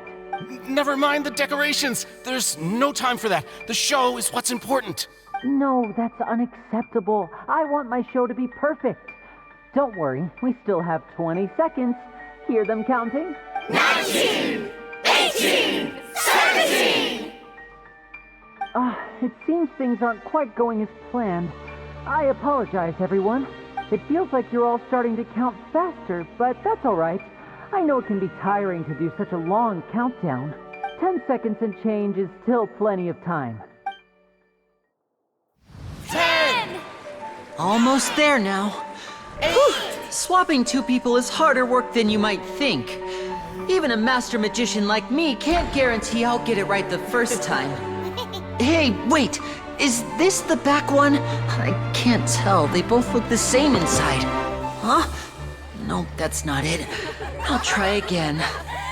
7! Hey, slow down! Honestly! 5! 4! 3! Whoops! That doesn't count! 0!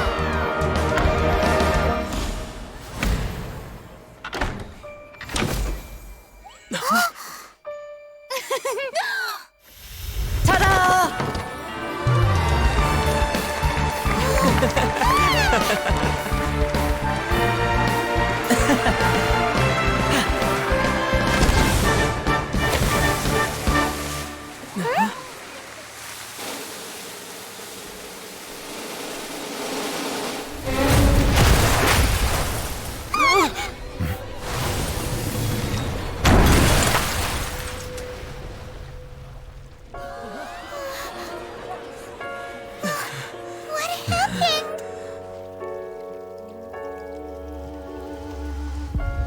Is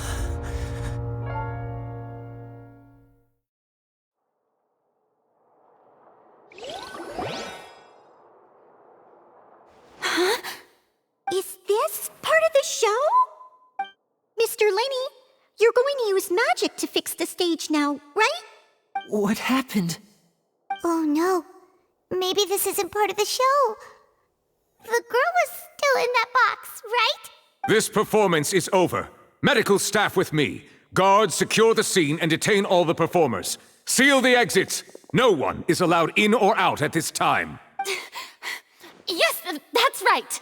If this was just an accident, then we must investigate the cause.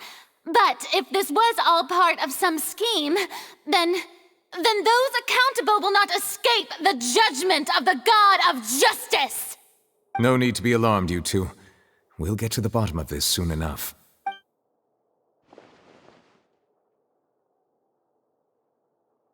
Unfortunately, the person who is in the magic box has been pronounced dead. His name was Cowell, one of the assistants in Linny's magic troupe. Apparently, the fireworks on stage ignited the ropes that were suspending the water tank, which then caused the tank to fall onto the stage. As of now, we are still not sure why we found Cowell in the box, rather than the guest from the audience. And after an initial search of the area, the guards have confirmed that the girl is nowhere to be found. It appears that this incident was not merely some mishap with the performance, and there are many indications that it is connected with the case of the serial disappearances of young women.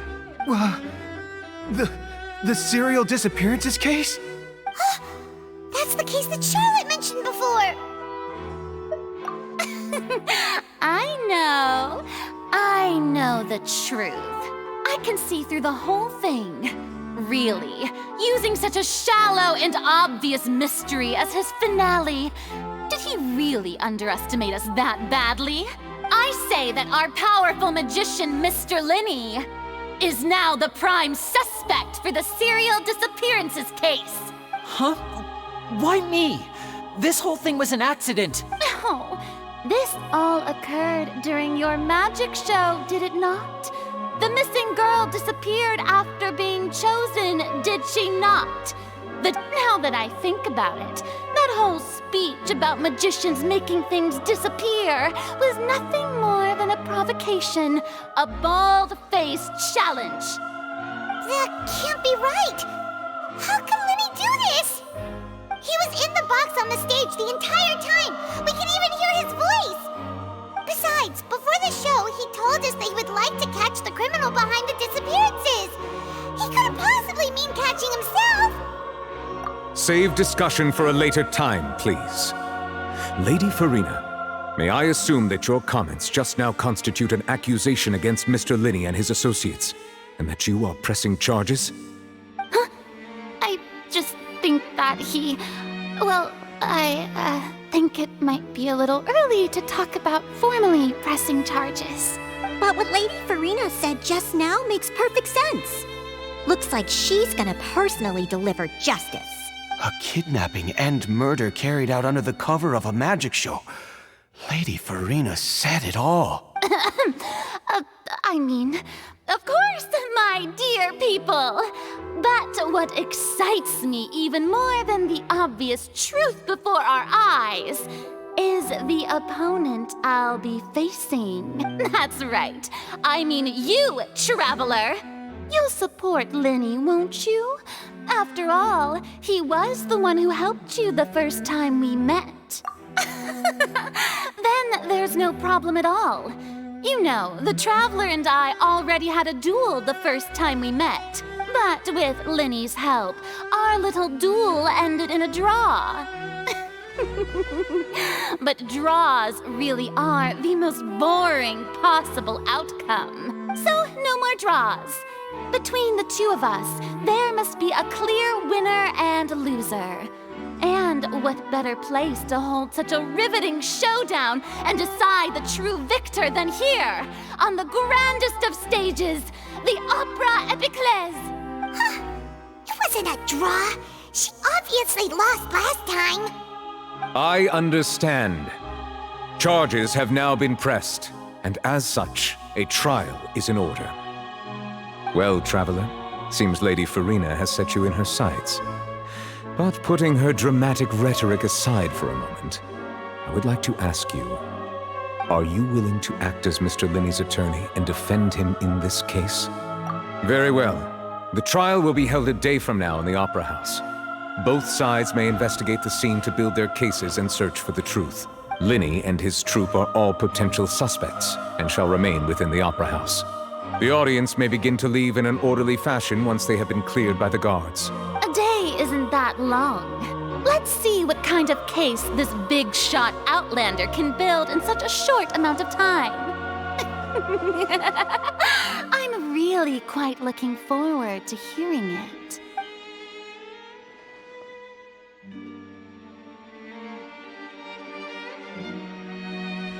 Linny! Sorry about everything that happened just now. Were you frightened? Of course! Who wouldn't be scared after witnessing an accident like that? Yeah, I'm a little shaken up myself. How could this happen? And poor Cal. I know you already claimed that you would defend me, but now it's just us talking. Tell me, do you think I could possibly be the murderer? Good to hear. Thank you so much for trusting me. I'm sure everyone sees me as the biggest suspect at this point. But, if you ask me, the whole thing is mysteries layered upon mysteries, such that all that's left is confusion. I don't know whether what happened there on the stage was purely an accident or not, and I don't know why poor Cal was in the box. As for how that girl chosen from the audience could suddenly disappear, I'm afraid I don't have any answers either. If someone tampered with my performance, then we need to figure out what they did. Even a skilled and knowledgeable magician like myself couldn't pull all that off in just 1 minute. Which is precisely why we need to investigate! As this book says, the impossible could not have happened. Whatever happened must have been that which is possible. Paimon bought them when we were reading at the bookshop in the city earlier. Pretty cool, huh? Don't worry, Paimon used her own savings to buy them. It wasn't from our travel funds. I think they look cute on you, Paimon. You have good taste, Lynette! That's the right attitude. Feeling depressed isn't going to help me now. I need to get back to my normal self. But with the guards watching our every move, it's going to be especially difficult for Lynette and I to prove our own innocence.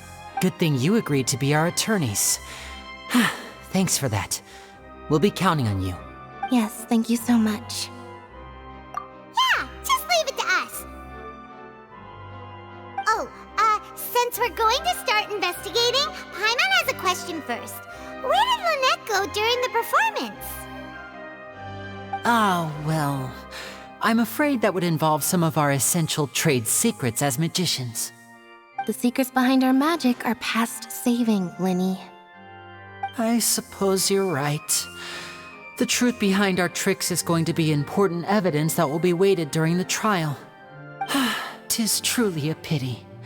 As a magician, our magic show is a work of art. We've poured countless hours and spared no effort in perfecting it. But if revealing our secrets will help you uncover the truth behind what happened, then it will be well worth it. We should go somewhere else if we're going to discuss our magic tricks. We'll go speak with the guards, and in the meantime, you can go investigate the stage and the seating areas. Alright, let's go have a look while the investigation teams are still here. Detective Paimon is on the case!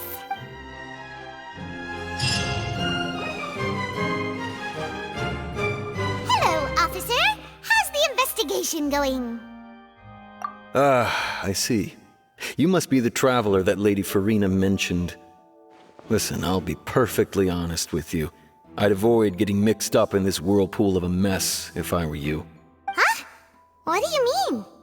Come with me and you'll see.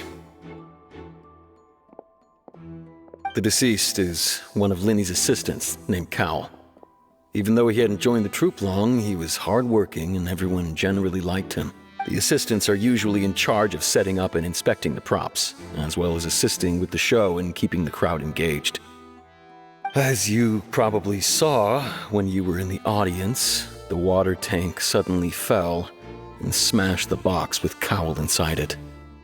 This is the real mystery. We've already searched the scene and were unable to find any traces of the girl. However, if you look carefully, the box was positioned directly under the water tank. The ropes holding the tank were then burned by the pyrotechnics on stage, causing them to snap. All these factors lining up so perfectly makes it hard to see this as a mere accident.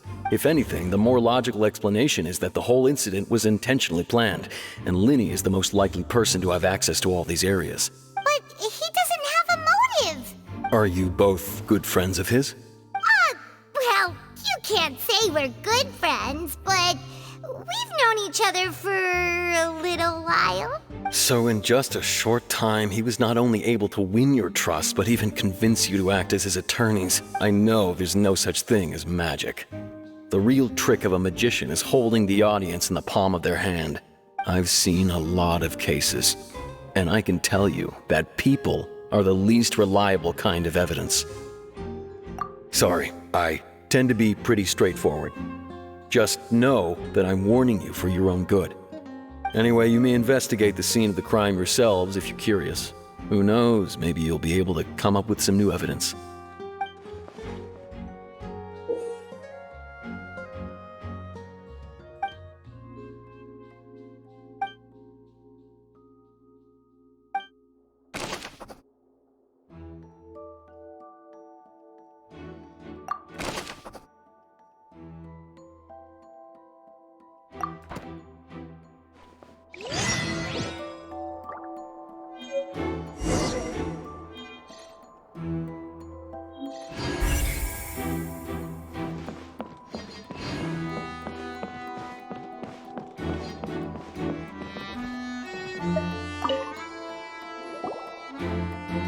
The investigation team has some new findings. Turns out there's an issue with the random number selector after all. See, I told you. What if the machine picked some big guy's seat? You think the murderer would have still made his move then? Sorry to interrupt, but we're helping Linny and Lynette with their side of the investigation. What were you saying about the number selector? There's something wrong with it? You're trying to help them? That'll be a tall order. Linny used the machine to pick a random member of the audience during his performance, right? The lucky girl that later disappeared. Well, we thought there might be a serious problem with the machine, so we had it taken away for further inspection. It turns out that the seat number it picked wasn't random at all. The machine picks that same number every time. I'm sure you already know that you have to make a reservation in advance to get a seat, regardless of whether it's a trial or some performance. In other words, Linny knew who would be sitting where from the very beginning. That much checks out. Linny reserved our seats for us too. Bet you see why I was saying it'd be tough to make a case for Linny.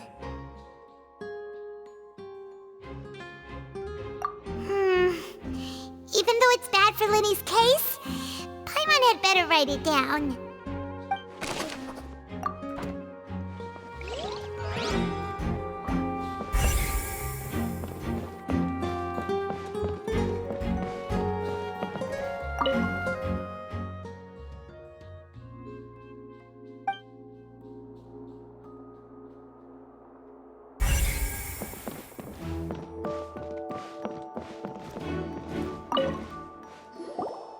So this is the rope that broke and caused the water tank to fall. The rope looks pretty durable. How can it be burned through so quickly by fireworks? Why are you suddenly so serious, Traveler?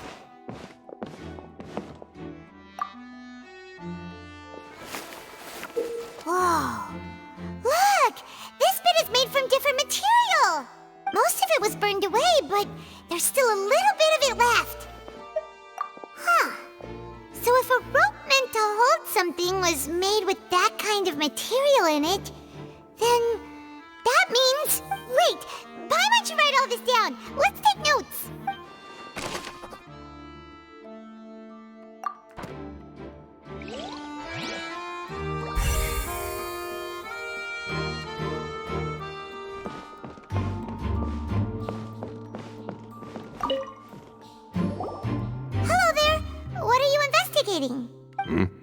Oh, this location has also been cordoned off because the magic troupe members are currently considered prime suspects.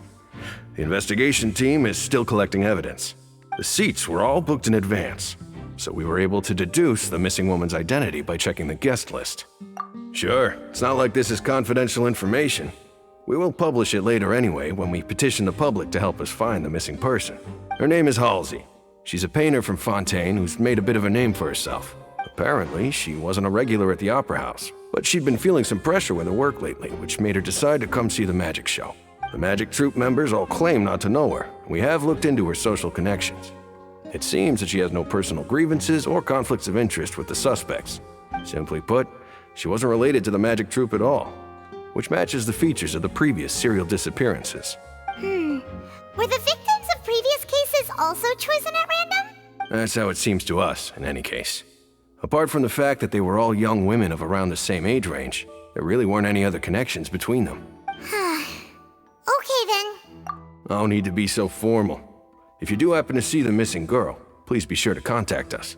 It is of utmost importance that we get to the bottom of these disappearances.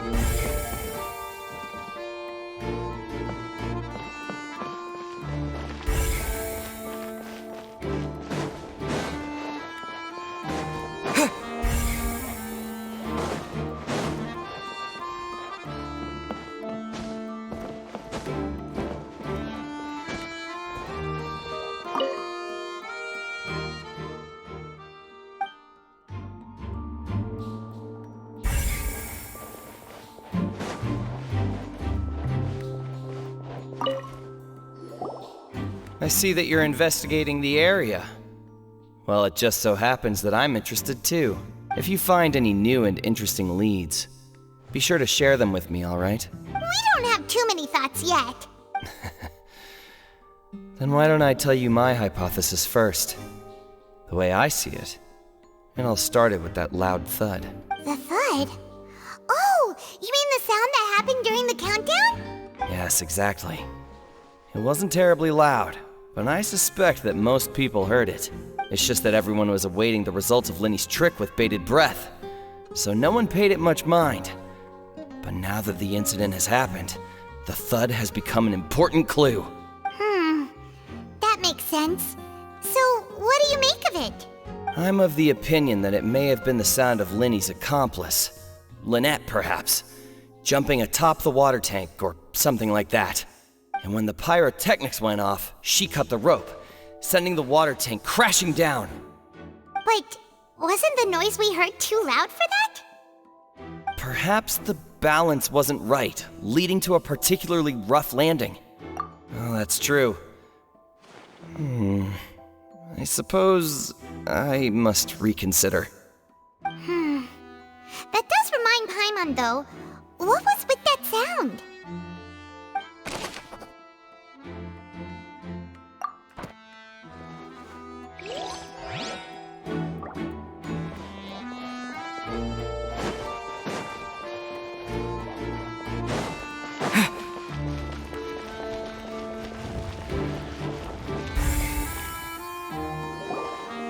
Hey, you!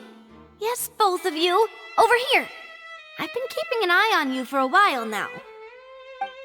Huh? You mean us? That's right. If I'm not mistaken, you're also among those who wish to cut down the thorns and pursue the truth. No? And by the looks of it, you're not from Fontaine. Well, you're right on the more about that one, but who are you? Have you never heard of the Spina di Rosula? From mediating disputes and providing protection to solving conundrums, you name it, Spina di Rosula does it. And I, Navia, have the honor of being its renowned president. Though those who play by our rules call me boss. I'm Silver, her attendant. Pleased to meet you. And I'm Melus. Demoiselle's various daily needs and affairs are under my purview. Huh? Boss? Demoiselle? What gives with the names? Well, I am the second generation president. Malouse and the others are still used to my previous title. My apologies, Demoiselle. Should you prefer, boss, I will endeavor to use that instead. No need. You don't have to call me boss. Just Navia is fine. Okay, if you say so.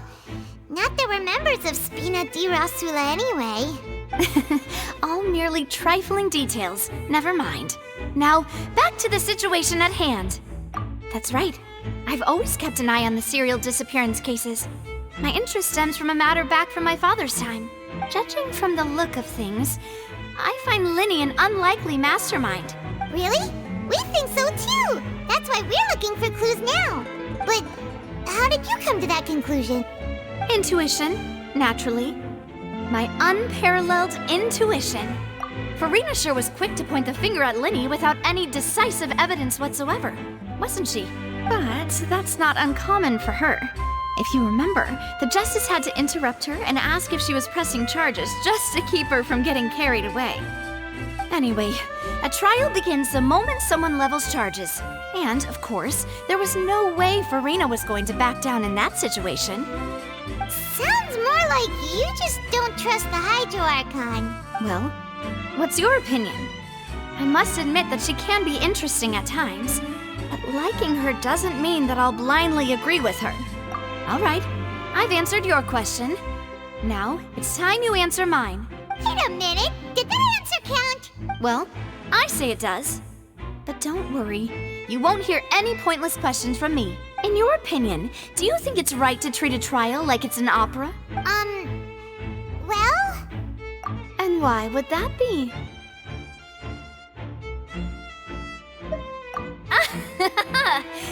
See, Silver and Malouse? I told you they'd be different. Most astute of you, Demoiselle. I too think that the Traveler's response was most excellent. No matter how wonderful the script or how fervent the audience's expectations may be, the trials that go on stage here must be based in fact. And if that can be done, boss, then... All right, that's quite enough, Malouse. Anyway, I like your answer. You passed with flying colors. Now, I need to make some preparations, following which our joint investigation shall commence. You two shall be my assistants. Wait! Since when did we become assistants? Well, I can be the assistant, sure. Or your companion, if you like. I'm really not that fussy. That's more like it. Far be it from me to brag, but I believe that Demoiselle's intuition will be instrumental in uncovering the truth. You wish to save a friend from false accusations, and we wish to unravel the disappearances. In this sense, our goals are aligned. You have a point. You're quite the talker, aren't you, mister? And what about you over there? What do you think? You seem like you've got something on your mind. I have nothing to add. Oh, alrighty then. We'll be making some preparations first. Just be sure to let us know if they start revealing Linny's tricks. Thanks!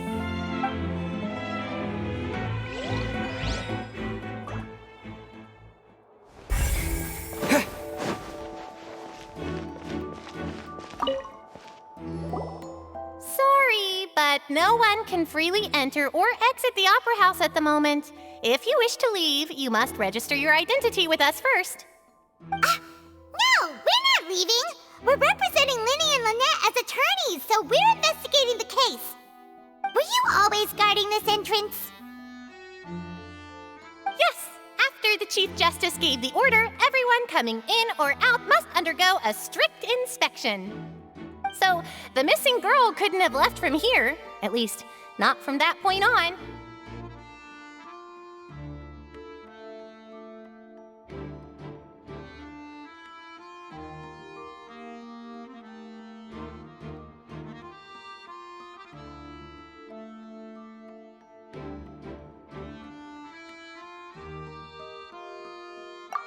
I doubt there was much opportunity then, either. How can you be so sure, Well, because I was in charge of security near the entrance at that time. I couldn't see Linny's performance from here, which was quite a shame. Just my luck. But still, I did not abandon my post, and I stayed put no matter how loud the applause was. If someone had so much as even approached the door, I would have noticed it, let alone if they had tried to leave. We Melusines are good at that sort of thing, you know. So, it's safe to say the girl couldn't have left through here. Alright, thank you for your help. This'll be useful info.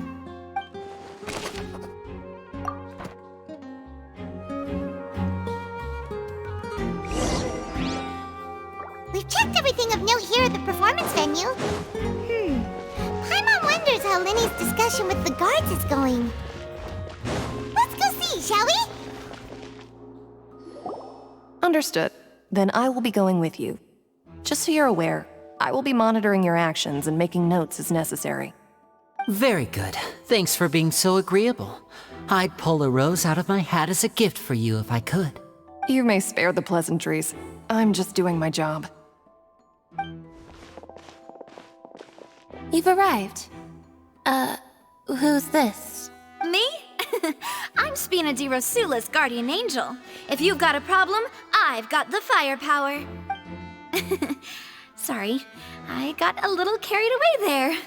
Call me Navia. I'm a partner of theirs, and will be helping investigate this whole situation. And these are my companions. Would you mind if they join as well? Fine by me. Oh, new helpers? I would be most grateful. Well, let's just say we're tagging along.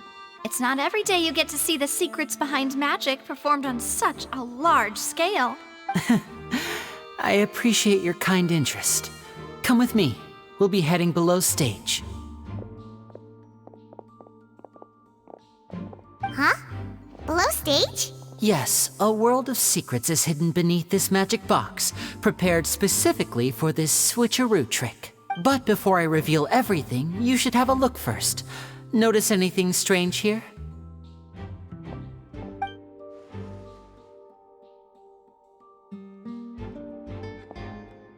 I'm not trying to be dramatic. Remembering the details of a trick will help you understand the methods used to perform it more easily. Huh. Weren't there balloons and other decorations here? Where did all that go? Ah, good eye. That said, you're still far from discovering the answer. The back? You mean the inside of the door? What's different about it? Paimon didn't notice anything. Very good indeed. I thought you might not be able to catch that, given that you were sitting in the first row. The back of this door was patterned. Those patterns are now gone, replaced by a smooth wooden board. So, if you put 2 and 2 together, what do you get? Exactly. All right, let's go. I'll tell you how it works as we head down. Oh, so there was a passageway under the magic box! I knew you'd figure out most of it as soon as you saw this place. The 2 magic boxes are positioned right above the 2 entrances of the tunnel. See this flatbed trolley? The box with the lucky audience member in it would be shuttled over to the other side using the trolley. This trolley can raise and lower and even rotate, ensuring that the box will face in the right direction. I see. So that's the purpose of the box inside another box. Precisely. The inner box would descend after the audience member was put inside and be moved along the trolley, all while the outer box would remain on stage as if nothing had ever changed. So that's how you did it! Once the box was lowered, the trolley would store some energy through this device here, with which it would complete the rest of the steps. The audience member would only be able to feel some slight movements in the dark, and by the time she walked out, she would already be back on stage. Right! You were talking that whole time, and you even came out for a moment near the end! Ah, yes. A phonograph operated by Lynette was used to achieve that effect. My assistant and I had already scripted our conversation beforehand. When the countdown began, I had already gone to the opposite box via a tunnel using that ladder. And what about Lynette? Where was she? I was in the mezzanine space in the back of the box. Oh, interesting! That's how we were able to coordinate Linny's lines with the assistant. And by the way, I was the one who walked out of the box at the end. I mean, we are twins. All it takes is a change of clothes and no one can tell who's who. And that's my favorite part of this trick. Only Lynette and I can perform it. So that's how it all worked! Wow, every detail you revealed was more amazing than the last!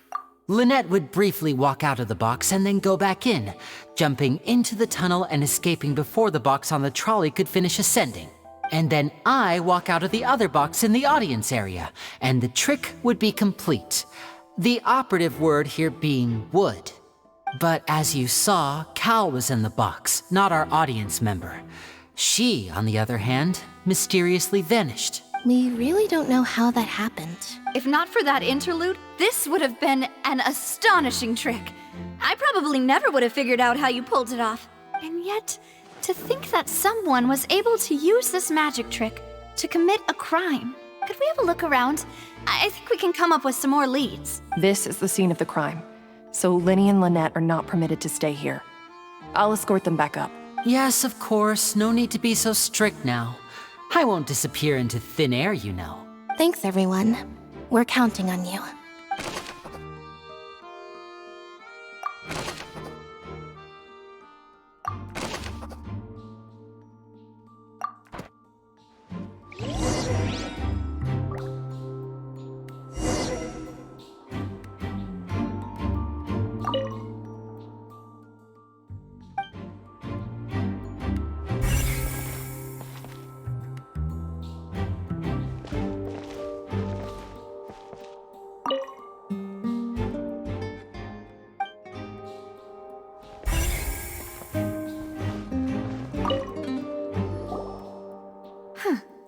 What's this? Looks like a hook tied to the end of a rope. Huh? There's all kinds of odds and ends here. Perhaps it was a prop for a different trick. But why would it have been left here? Whatever it is, let's make a note of it first.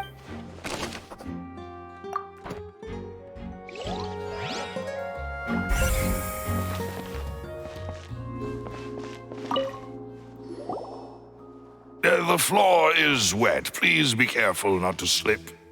Speaking of which, why would there be water here? Oh, Paimon knows! It's one of those tricks where you pour water into a jug and then flip the jug over only for the water to disappear. And here's a broken vase. Huh. Did the trolley knock it down while moving? That can't be. The trolley moves along tracks from start to finish. It couldn't have hit the vase at this distance. Let's note this down too and think about it later.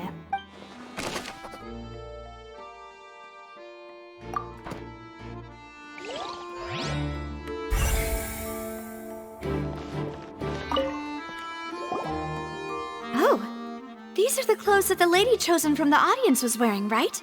Her clothes are here, but she's nowhere to be found. Right. And do you really need to do that if you're kidnapping them?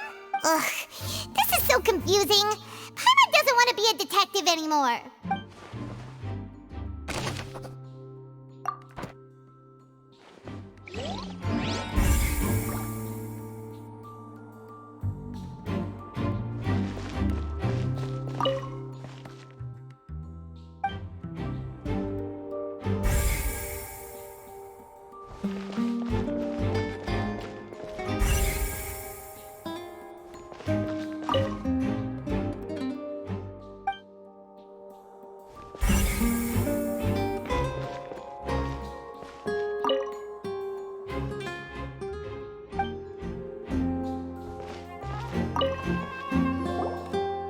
What is this place?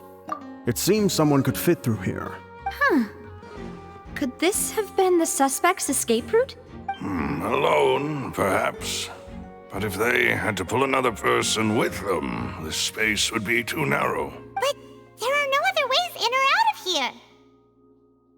Oh, you're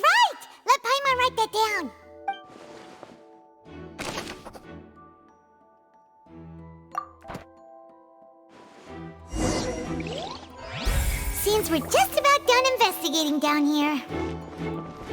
Yes, let's head back up.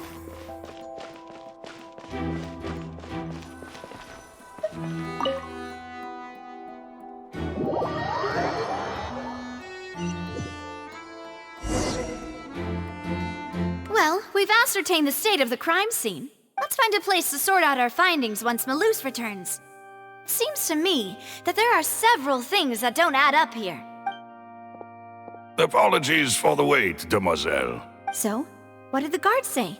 Did the criminal escape through the vent? They believe the odds of that are very low, since the vent leads to the Opera House's basement. The guards have checked the area carefully. No one left through the basement during the performance or after the incident, and no one was found hiding there. So the tunnels become like a secret chamber then! You know, like the kind you usually see in novels! The plot thickens. Halsey's disappearance and Cowell's death are both quite inexplicable. No wonder Farina was so confident in her accusation. All the current evidence points toward Linny and Lynette. In other words, the charges are very likely to be upheld unless we make some considerable progress. Charges and then trial. So if the charges are upheld, they'll announce a sentence? That's right. This is how a trial goes in the Opera House. During the proceedings, the Chief Justice and the Oratrice will hear statements from both sides. That's right. This is how indemnitium is produced. The statements from both sides, the defenses from attorneys, witness testimonies, and even the audience's emotions will all be projected on the Oratrice. To put it simply, it's as if the Oratrice has its own will, and is a judge in its own right. This also precludes any kind of favoritism on the part of the Chief Justice. Not that this has ever happened anyway.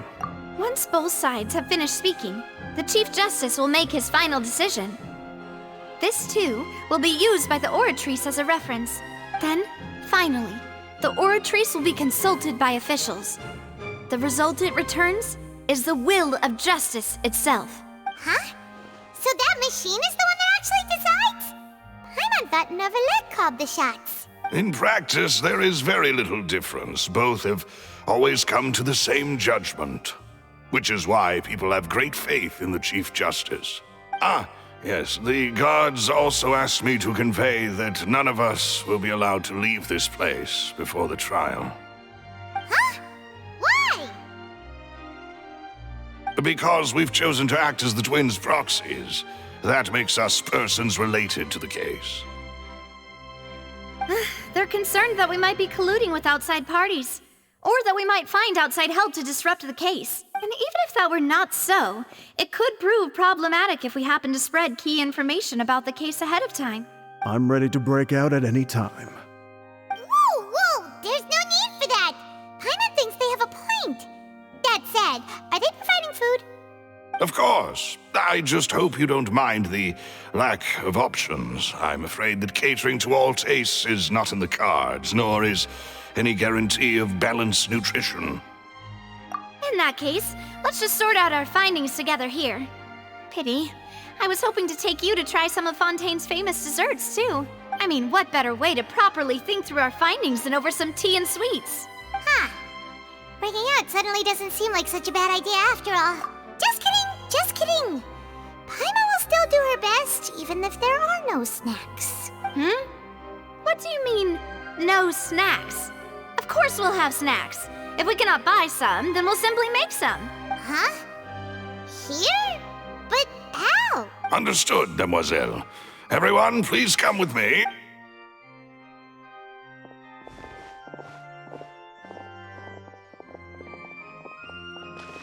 Wait, you're carrying a portable stove with you? Yes, I must be prepared to meet the demoiselle's baking needs whenever the fancy strikes her. I have eggs, sugar, and almonds at the ready. Good work, you two. Then I'll get to it. Please sit tight for a moment. You'll get to taste my awesome snacks soon enough. These three are quite the interesting group.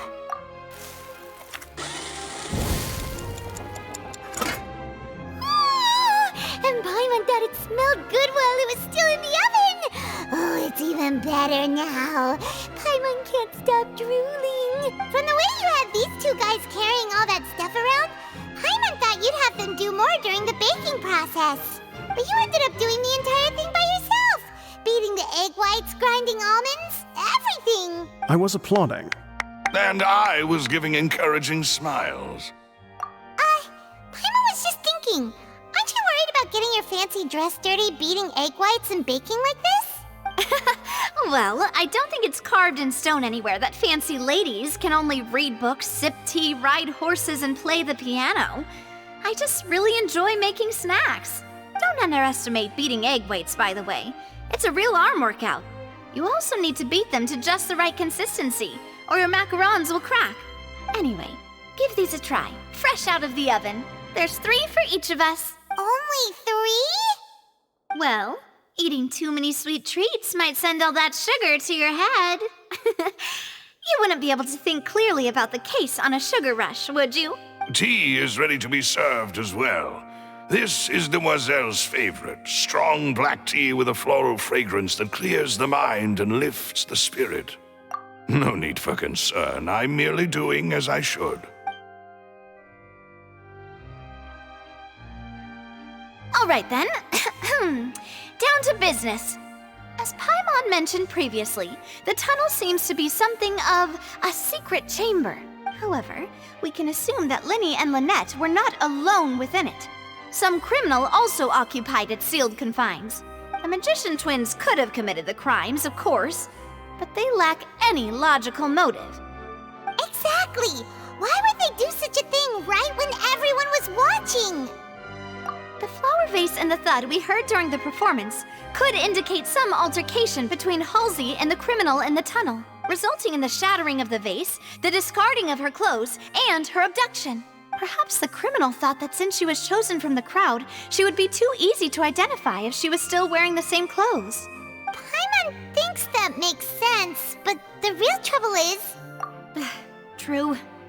None of the clues we found thus far support the existence of this third person, but the only people left to consider are both technically victims, whether it's the missing girl, Halsey, or poor Cowell. Huh. Could Halsey have secretly made modifications to the magic props in order to murder Cowell before making her escape? That's right. And even if she had tampered with the setup, she would need to understand the entire trick to pull it off, nor does she have any motive. The guards said that she has never had any dealings with the magic troop's members. Were we not thorough enough in our search? From the sound of things, this is turning into an impossible case. Your macarons are amazing though, Navia. They smell great! They're nice and crisp and super sweet! They are my specialty after all. And I see you've already had 5 of them. What? 5? Oh, that can't be right. Paimon only counted 3, honest! Please don't worry about it. At my age, a few less sweets might actually be a good thing. No. Being greedy is one thing, but Paimon knows how to count. Besides, Paimon knows that if she ate too many, then others wouldn't have enough. Wait, even you don't believe Paimon? How could you? If Paimon ate those 2 extra macarons, then may they turn into stone in her stomach! All right, we get it. Well, I suppose one of us might have gotten too engrossed in our chat and eaten them by mistake. No big deal. Maloose, set up the stove again if you would. Huh? What are you doing? Making sure everyone gets 3 macarons, of course. Exactly. We don't want to trouble you. As you wish, Demoiselle. And I have the egg, sugar, and almonds. Well, this really is your hobby, huh?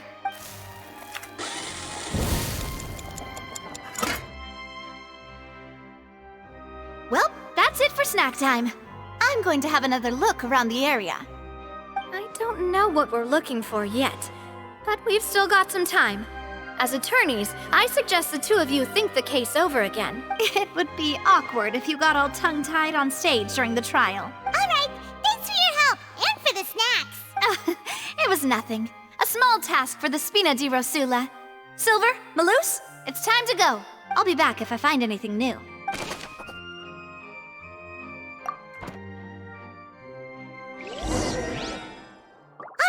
It's time to put our heads together. We've got to get our defense ready for the trial.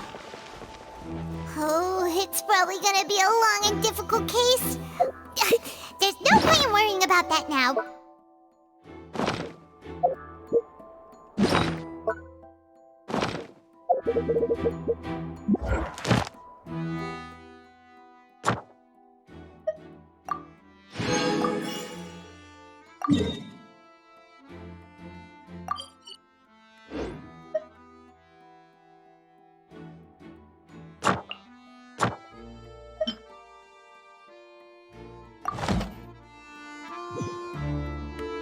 Here, take Paimon's notes. They should help you review the situation.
Impossible things don't just happen. We'll get to the truth one way or another. Just relax. Even if everyone else suspects Lenny and Lynette, at least we will be supporting them from the stands. Besides, I doubt Farina understands any more about what happened than we do. Thanks, Navia. Well, we'll be going then. Best of luck to you.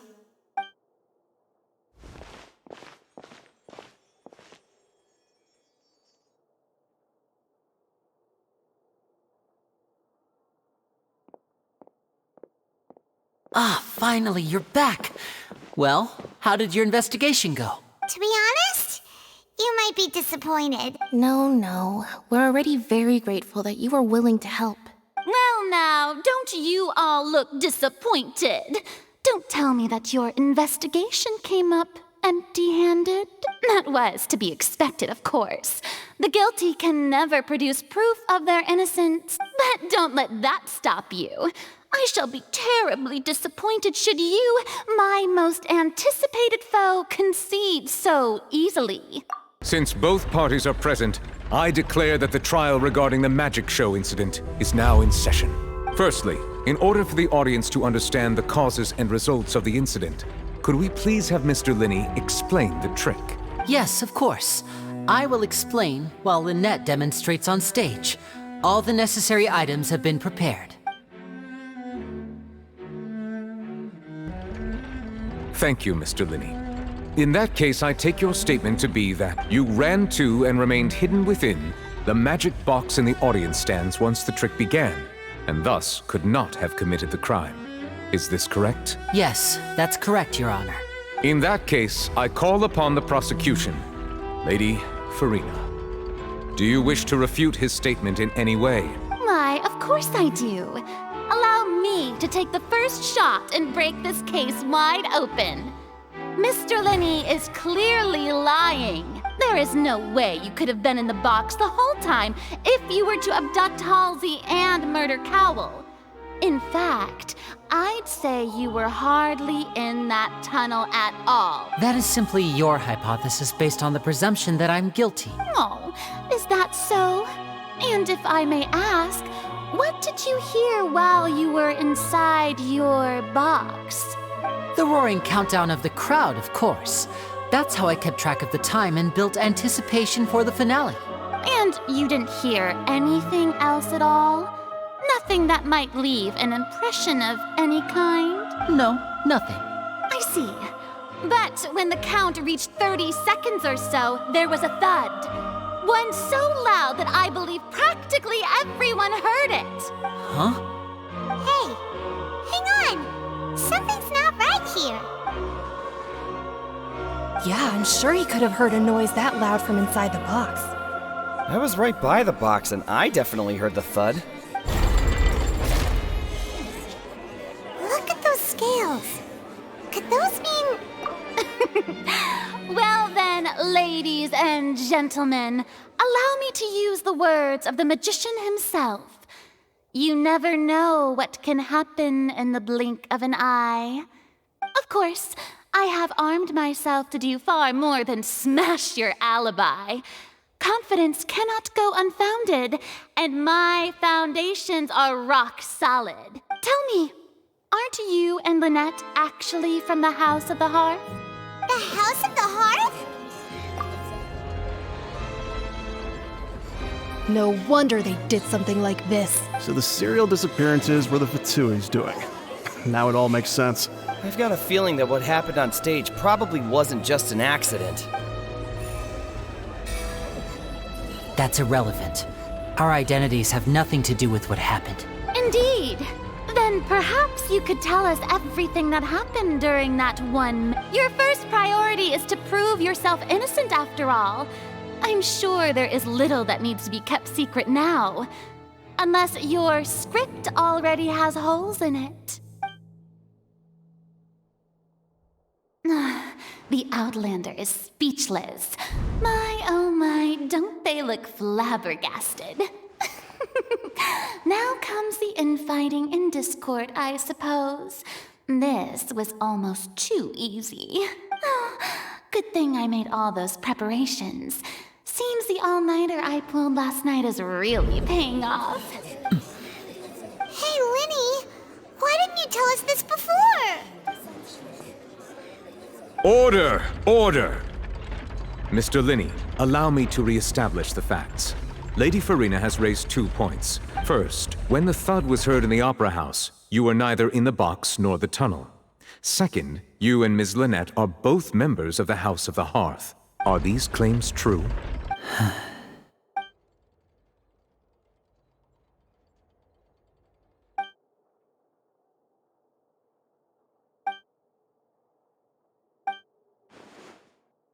Please answer my question, Mr. Linney.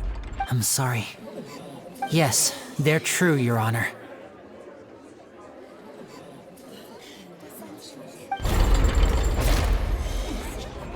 I knew it! Well, that's it. We might as well move on to the sentencing already. What should we do now? Granted. In that case, what is your request? Is that really necessary?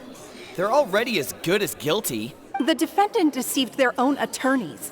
What is there left to discuss? Order! Order, I say! Your request is reasonable, and we shall adjourn.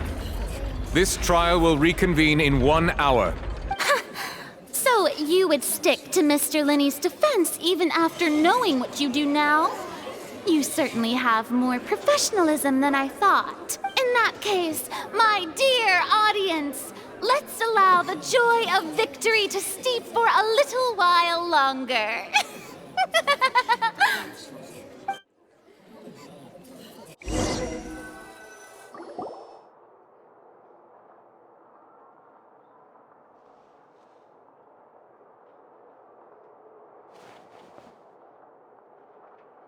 Well, this is awkward. I didn't think the Hydro Archon would dig all that up. I'm sorry, Traveler and Paimon. Yeah, sorry. Paimon doesn't know where to start. We trusted you two. We based our entire reasoning on the assumption that you weren't bad guys. Not to set the wrong tone or anything, but Paimon's really mad! I'm very sorry. I know you're angry, and reasonably so, but please, let me explain. I know you've clashed with the Fatui several times before. I wouldn't be surprised if just Hearing the word is enough to make you upset, but our organization is very, very large, and the Harbingers have very different personalities and goals. Right now, we want to save people. As many as we can. That's right. I'm sure we're on the same page when it comes to this nation and the disaster that its people might face. I knew if it weren't for our respective identities, we could become good friends. That's why I didn't wish to flat out lie to you, but chose to hide some details instead. The truth is very important, but being completely transparent about everything would see us spending more effort than we need to. Right. So, you be the judge. Heck, if I were you, I fear that I'd even struggle to trust me at this point. You met a Fatus who works as a magician, a trickster by trade. All by coincidence, too. But still, I'm asking you to trust me. I am no criminal. At least, not in this case. Sorry. Please forgive us. Well, you both say that, but... Right, let's hear your answer first, and no lies now! Of course. I'll answer any question you ask. We've been trying to find out how the Oratrice operates. We want to know why it has a consciousness. Why can it deliver sentences accurately? During our investigations, we learned that the machine's core is beneath it. From that moment on, Lynette and I have been designing this box swap trick, with the objective of getting close to the core. Is that why you needed a whole minute? That's right. In truth, the audience would take about 75 seconds to count down from 60, while I would only need 15 to get to the opposite box. So, after jumping into the tunnel, I accessed the Opera House basement via the vent, and went to investigate the room in which the core is stored. That air vent was created during the construction of the tunnel specifically to execute this step. Well, nothing. As soon as I reached that room and was about to investigate, I heard someone's voice. Which should have been impossible, of course. I was quite certain that I was the only one in the room. That voice seemed to recognize me and tried to speak to me. I chose to err on the side of caution and retreated the way I came. On the way back, I saw the broken vase and the clothes on the ground, but the countdown was almost finished, so there wasn't time to give it any thought. After that, the homicide occurred just as you saw. Well, that explains why you didn't hear the thud. Because of that prophecy I told you about, of course. We must know all we can about this nation's secrets in order to deal with that prophesized crisis. That's the only way we can save everyone. So, there you have it. The whole truth. I swear, I didn't hide anything from you this time. It was never my wish to proceed under this cloud of mistrust either. But like I said earlier, you can be the judge. If you want to leave because you don't trust the Fatui, there's nothing I can do to stop you. Well, Traveler, you decide. Paimon will follow your lead however you choose. Okay, thank you. Thanks for giving us a chance. The current problem is that the scales are tipped pretty badly against you two. If we want to refute the Hydro Archon's accusations, we're gonna need a seriously watertight defense. Huh? Oh, Paimon thinks she gets what you mean.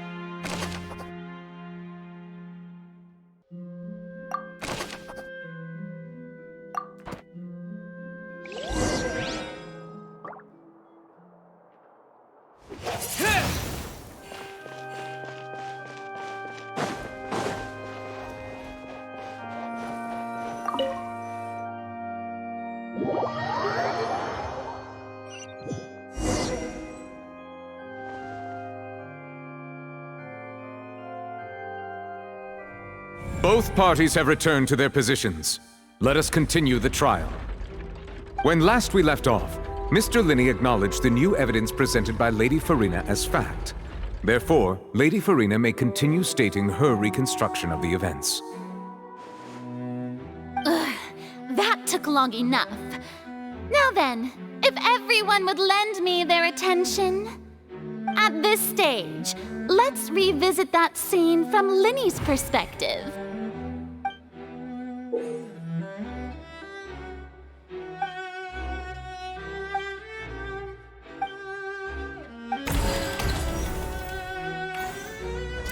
As the countdown began, he entered the tunnel. When the flatbed trolley passed, he opened the box and got into an altercation with Halsey, which caused the loud thud. He did not realize that this sound could be heard by everyone in the opera house, which is why he claimed earlier that he could not hear the sound. Finally, he used the vase to knock her out, before making her change clothes to prevent others from recognizing her. At this time, Cowell arrived in the tunnel, having heard that strange noise, and caught Linny red-handed. So Linny proceeded to knock him out too before stuffing him into that box. Afterward, Linny passed the unconscious Halsey to his accomplice through the magic box in the audience stands, before operating the devices such that Cowell's death would be ruled an accident. And there you have it. That's the truth behind what happened. Does the defendant's side have any objections to Lady Farina's description of the events? The key to refuting Lady Farina is the order of events, what Linny experienced and what he saw.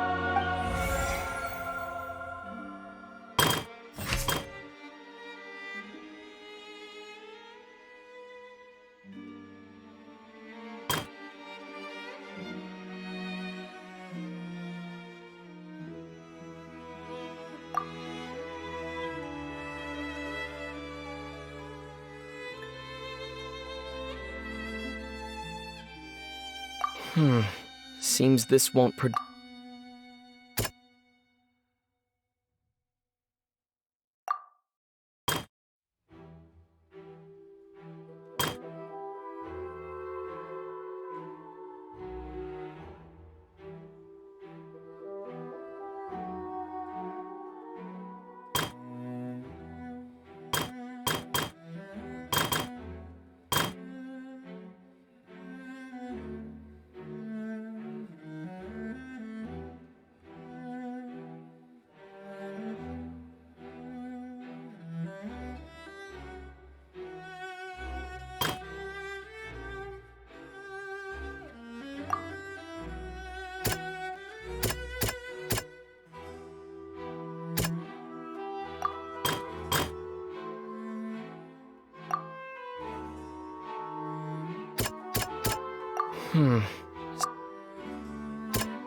Linny went to the room that contains the Oratrice's core. This is the actual truth.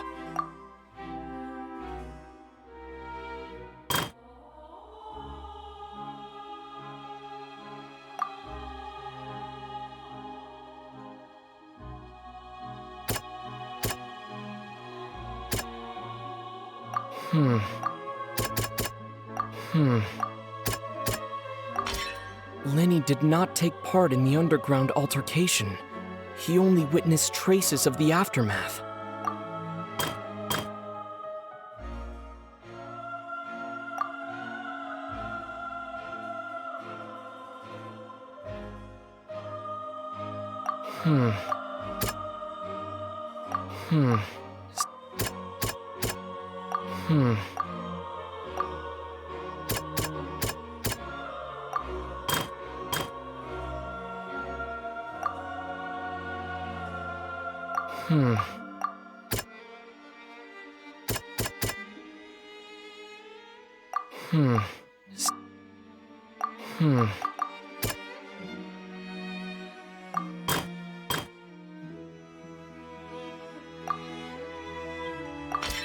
According to Linny, he left via the vent after entering the tunnel.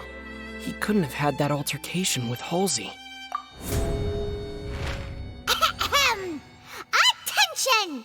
Ace Detective Paimon has something to say! When the countdown started, Linny did indeed go into the tunnel, but he immediately used a vent to access the Opera House basement, which is where the underground core of the Oratrice is stored. Once he reached that area, he heard a voice in what should have been an empty room. Since he felt something was amiss, he returned immediately. The crime scene had already developed by the time he reached the tunnel again, and in order to complete the magic trick, he did not remain there for any length of time. Finally, he reached the surface, and that was when the accident happened from Therefore, he's innocent!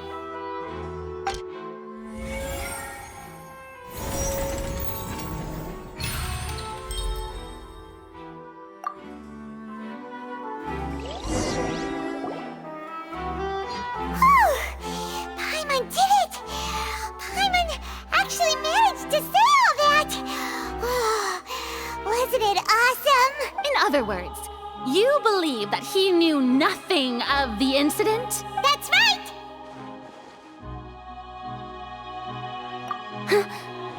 My reasoning?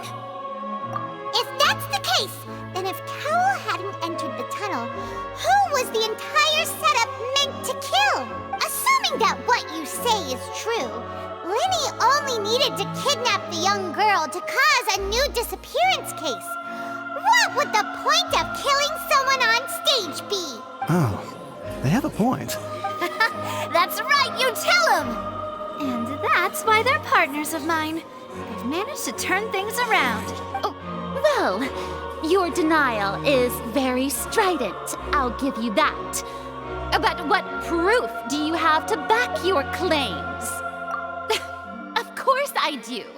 If he had been in the magic box the whole time, how could he have not heard that sound? Why do you ask? You're saying that he wasn't?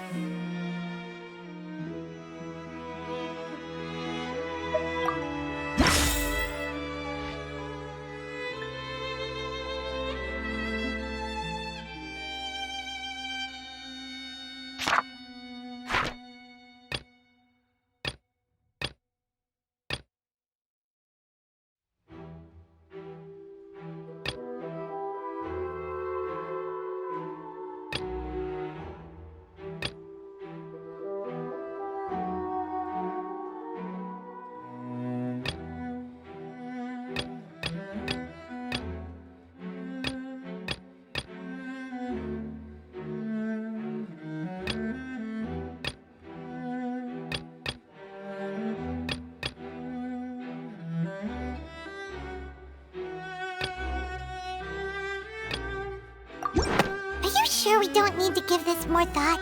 Paimon thinks there's something off here.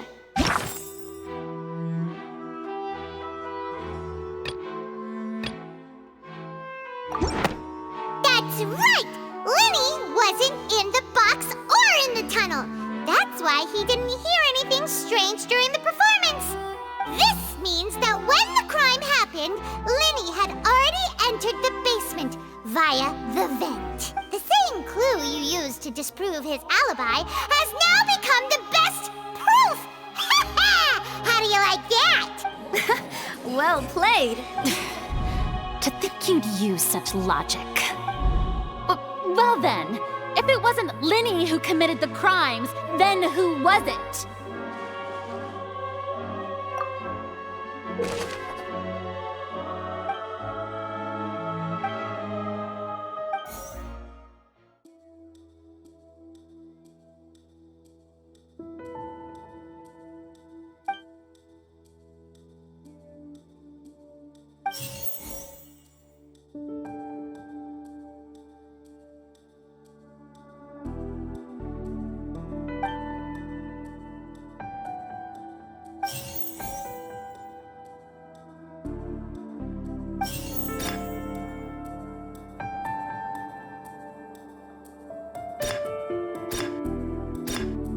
Halsey is the missing person and an ordinary audience member.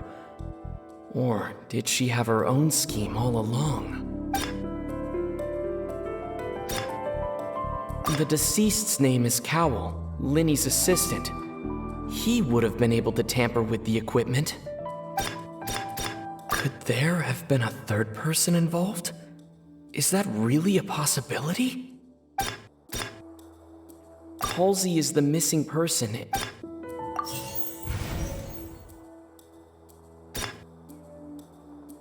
Could there have been a third person? The deceased's name is Cowell.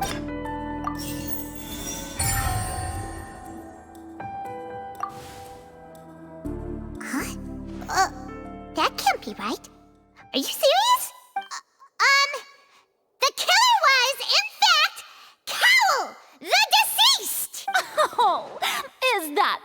So, how interesting!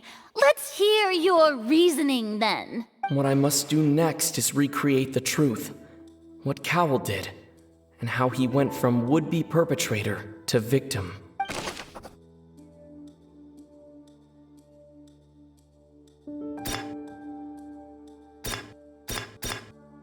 No one entered or left the Opera House through its entrances. So where would the criminal have wanted to take Halsey? The deceased's name is Cowell, Linny's assistant. He would have been able to tamper with the equipment. Halsey's clothing was in the tunnel, so there must have been some fear that she would attract attention.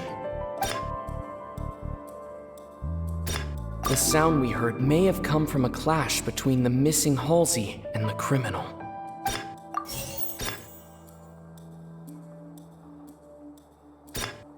Linny was not in the tunnel at that moment.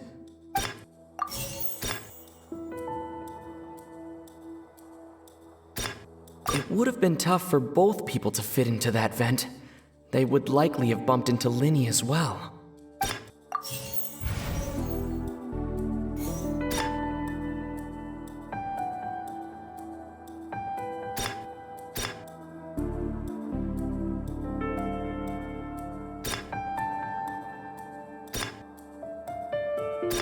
It would have been tough for both people to fit into that vent.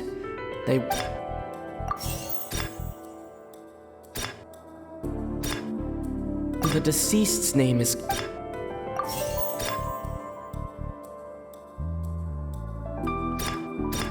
No one entered or left the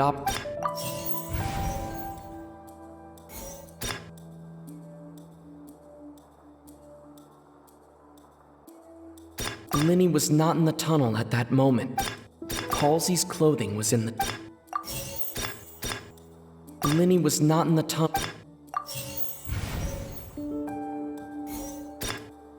Linny was not in the tunnel.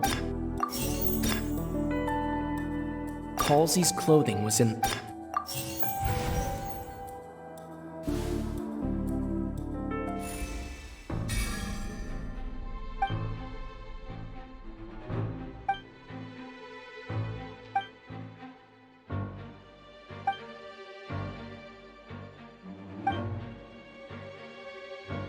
What's wrong, Traveler?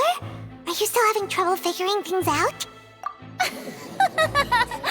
I see how it is. So this was all just a bluff. And here I thought you had something to show for it.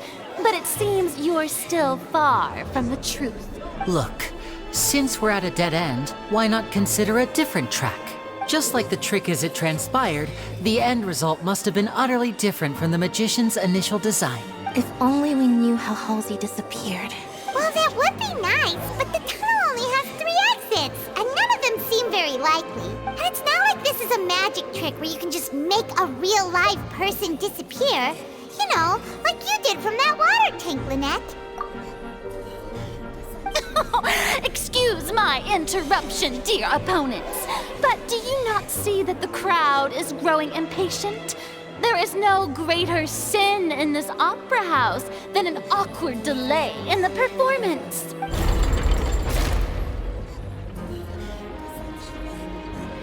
If the defense is unable to make further effective arguments, we will move on to the next stage of the trial. Linny was not in the tunnel at that moment, which gave our criminal ample time. The sound we heard may have come from a clash between the missing Halsey and the criminal. The deceased's name is Cowell, Linny's assistant. He would have been able to tamper with the equipment.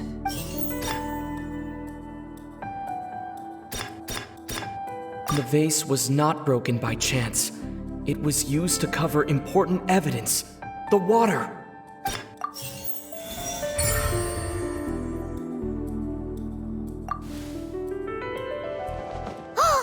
Paimon gets it!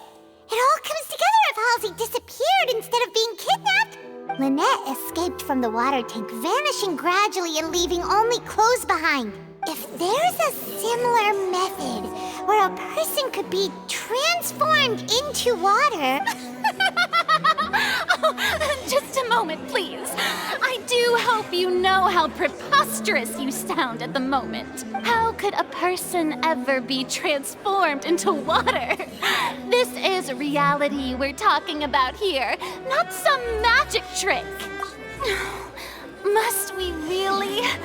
I should think that of anyone. Your friend Linny already knows this truth very well. Magic tricks are ultimately just illusions and misdirection.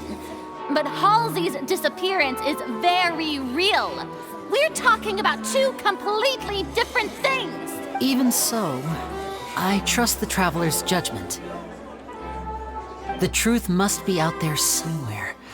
Perhaps some new line of reasoning may open if we try to gather all the focal points that don't make sense. Since Cal was the deceased, we haven't placed much attention on him. But given that we aren't making much progress with the case, it wouldn't hurt to have a look at his belongings, would it? People really do come up with all sorts of harebrained schemes when at the end of their rope. The way I see it, your suggestion that we broaden the scope of our investigation is nothing but a tactic for stalling the trial. Nevertheless, I believe that this is a reasonable request on the part of an attorney. Since the trial does indeed appear to be at an impasse, I believe that additional evidence may help us make more progress. Guards, please step into the lounge and examine the personal effects of the deceased Cowell.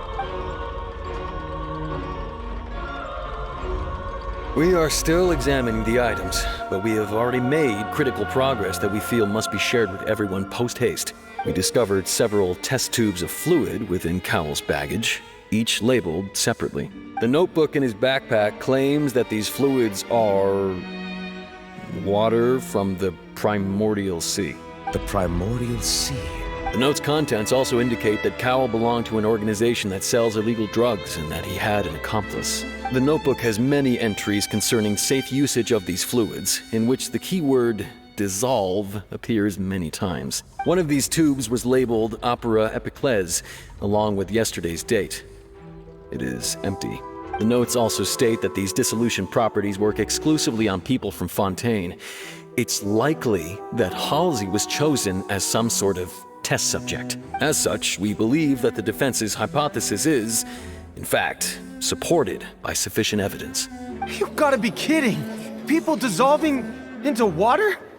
Could something so ridiculous actually be true? Wait a moment. This reminds me of a certain prophecy, but it's just a coincidence, isn't it? Huh. If people can become water, does that mean that the water tank's real use was as a means to hide water stains? And if Cowell was targeting that girl... Wait just a minute. Could that mean... You two, with me, quick! Demoiselle, wait! What about your partners? Let's go. Just trust me. Order! Order! It is undeniable that further examination of the deceased's personal effects has yielded some surprising results, but we cannot yet verify the veracity of these clues. Still, let us assume that these clues are indeed authentic, albeit with the understanding that Ms. Halsey has yet to be found. Guards, please continue examining the items along these lines. Mr. Linney, it appears your hypothesis is supported by the evidence, so please continue speaking. Of course. Thank you, Your Honor. If we uphold this hypothesis, I believe that many of this case's seemingly unrelated clues can be connected together. Right! Like the metal hook! That one didn't make sense at all. Let's think about this. Cowell's methods must have something to do with that water from the Primordial Sea.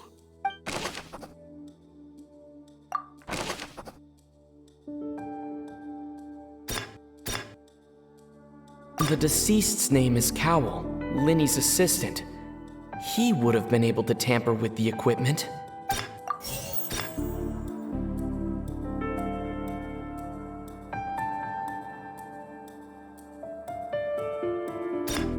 Now it seems like the hook rope was not meant for another magic trick, but was instead some form of triggering mechanism. The water from the Primordial Sea should already have been prepped before Halsey entered the magic box.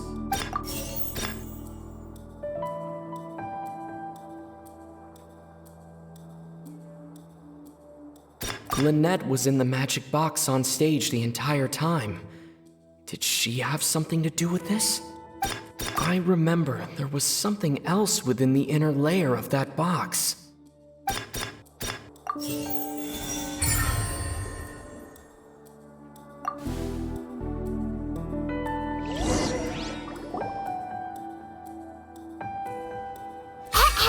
It's Ace Detective Paimon's time to shine again! In the original plan, Cowl would tamper with the water tank rope and the number selector securing his target.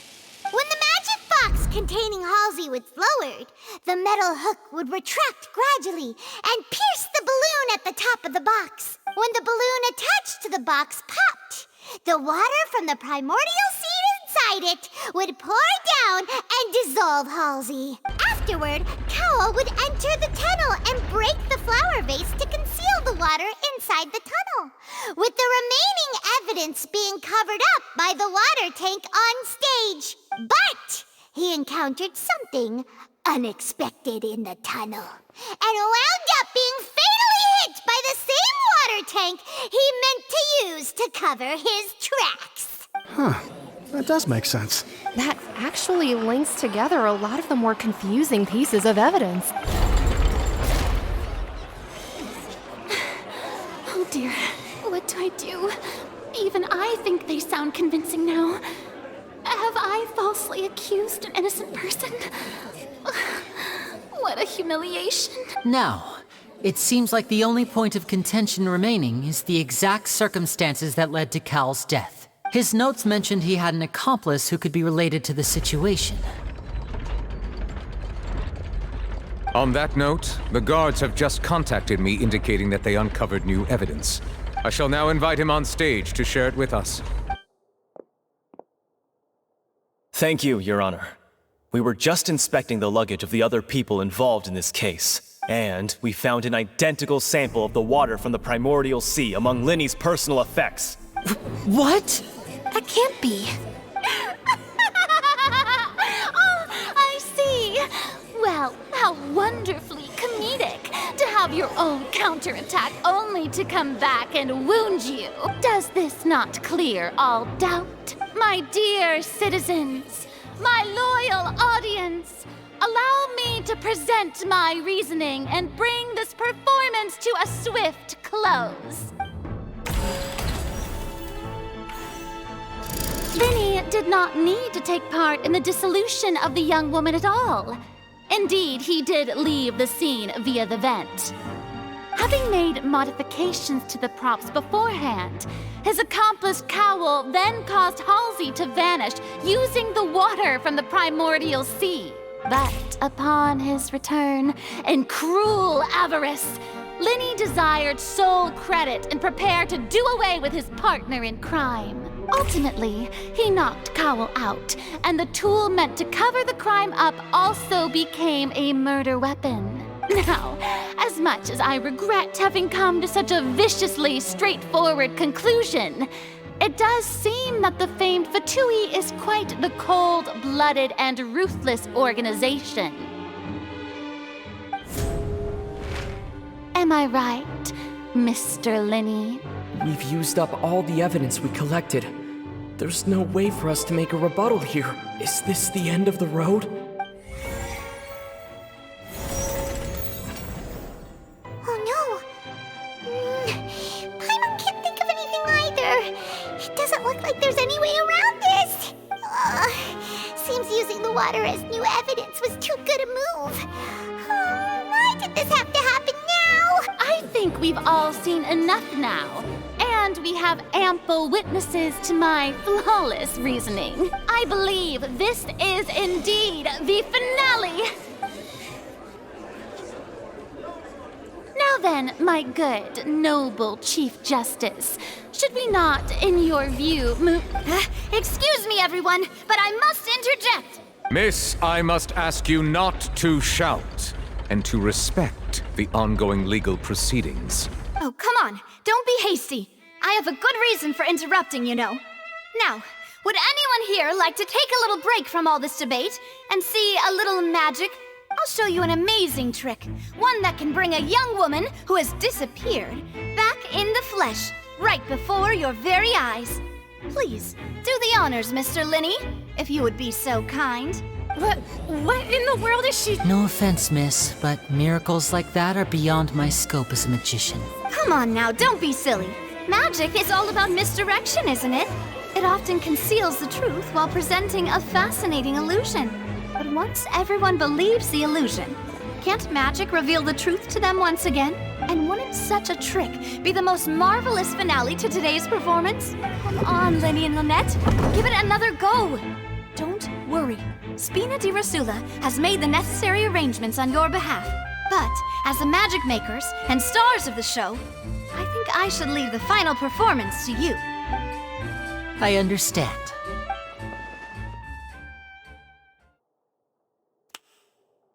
And voila!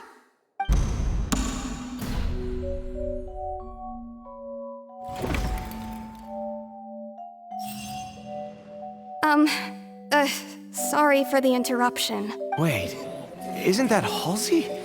So the whole thing about people dissolving wasn't true after all? To be clear, I'm only here because this person told me that if I testified, the merit of doing so would lessen my sentence. I was hiding outside this room listening to the proceedings because I was afraid that I would be the one put on trial. I was just feeling happy that no one had noticed me.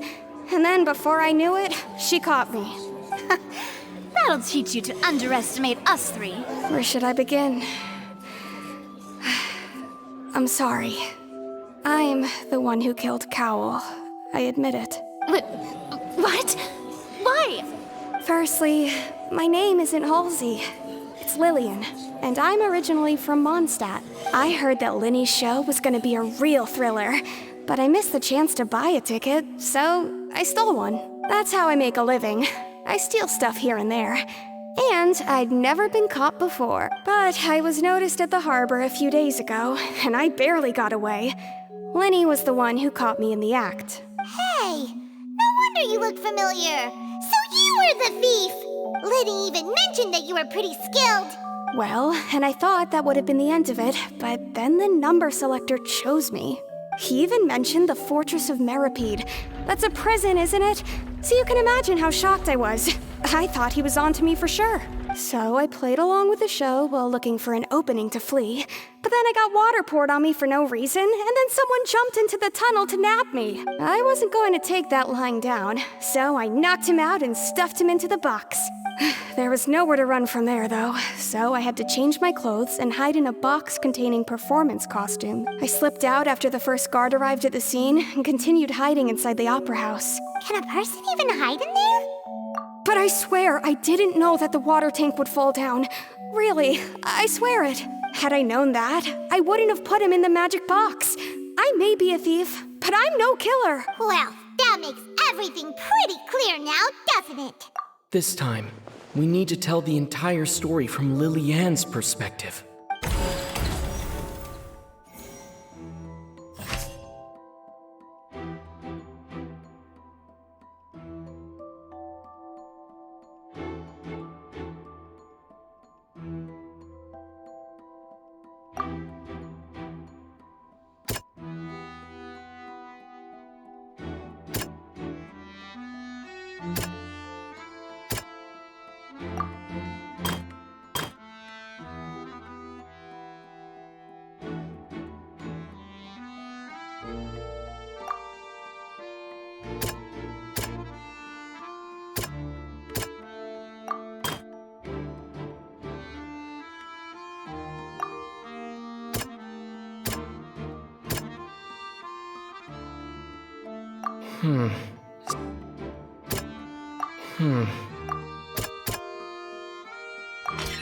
Lily-Ann was afraid that she would be recognized if she left, so she changed clothes and hid, biding her time.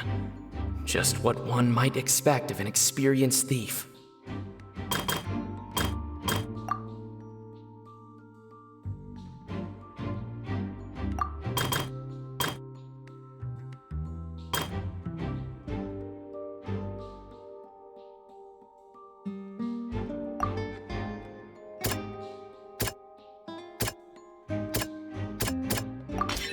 The strange sound wasn't from a fight. It was Lily-Ann's attempt to break out when she was frightened.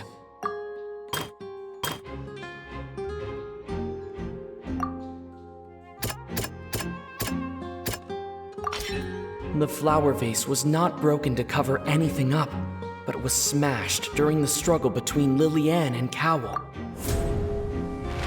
And it's Ace Detective Paimon time! Having been selected out of the blue, Lily-Ann panicked. Her panic only intensified after she entered the tunnel and had water poured on her head.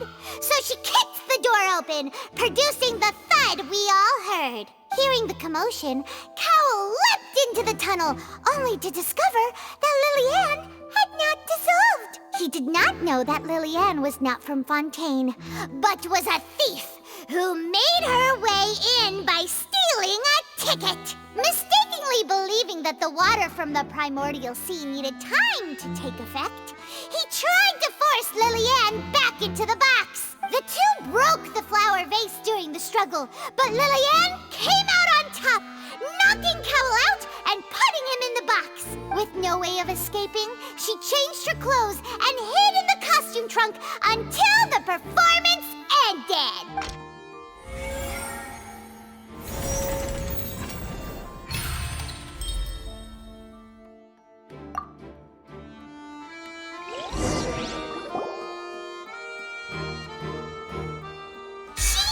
That she would have to go through guard inspection if she tried to leave afterward.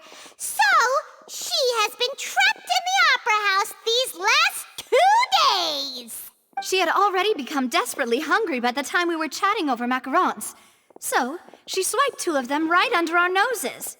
Talk about a sneaky thief. At this point, all the events that happened in the tunnel have now come to light. Ah, so that's the whole story. Bravo! Bravo! Now then, Lady Farina, do you wish to speak against the defense's statements? Please answer the question, Lady Farina. Also, if I may add, the trial has not yet ended.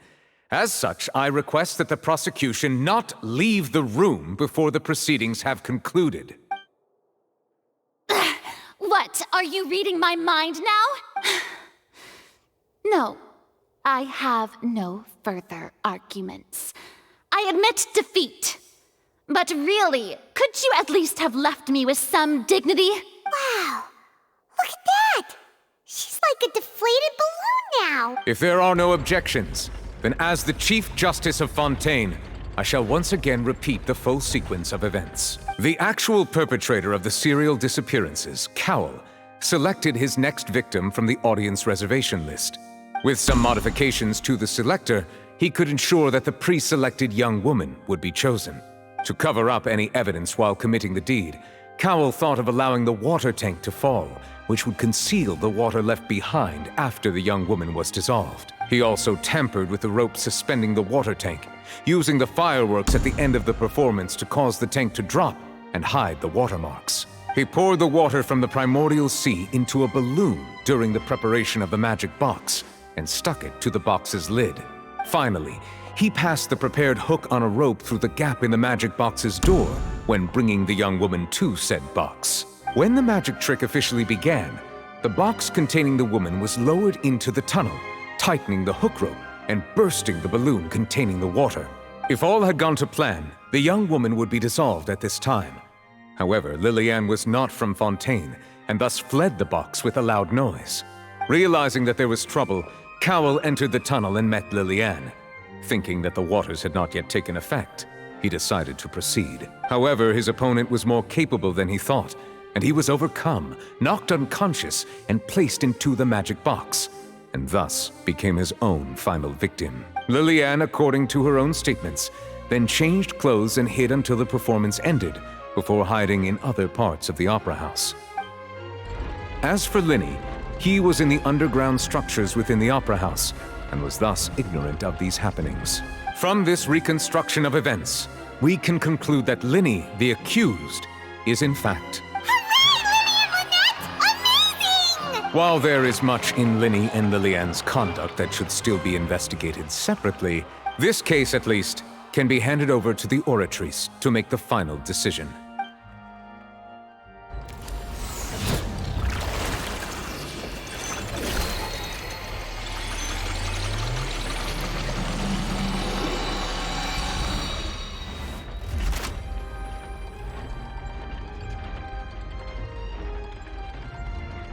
As such, Linny and Lynette are officially declared not guilty.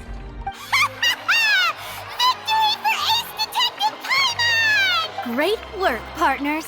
Thank you all. Thank you so much. Next, I think we deserve an explanation, Guard Vaughn. How did you find the water from the primordial sea in Linny's baggage? Right!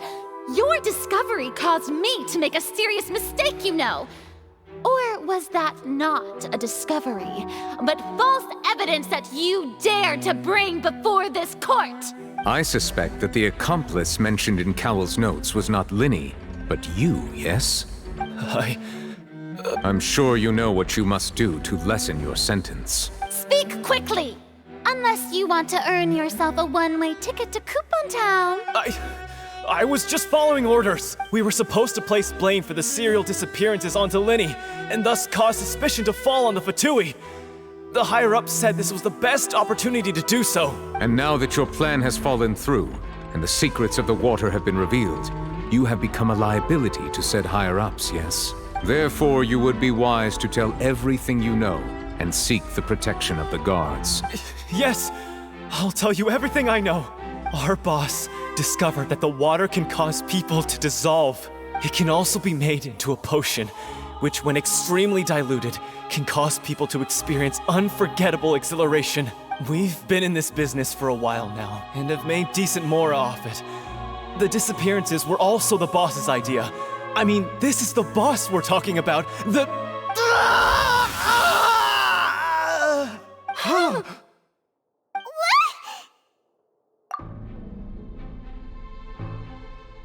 And now he can no longer talk. Such ruthlessness. I shouldn't have expected any less of them. An outrageous act. All present, please submit to inspection immediately.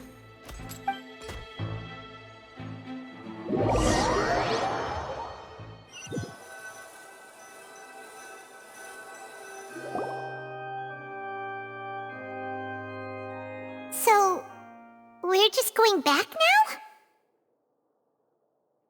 That's true, but... Traveler, Paimon! Please wait.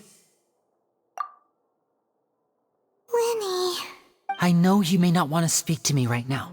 Maybe you don't even want to look at me. But still, let me thank you again for defending me to the end. Even after you learned that I'm a member of the Fatui. I guess. But regardless, I'd like the opportunity to set things straight. I didn't approach you with any ulterior motives or ill intent. I've spoken to you as myself, just plain Linny this entire time. As for why I'm a Fatus, it's because the goals of the House of the Hearth align with those of an orphan like me. That's all.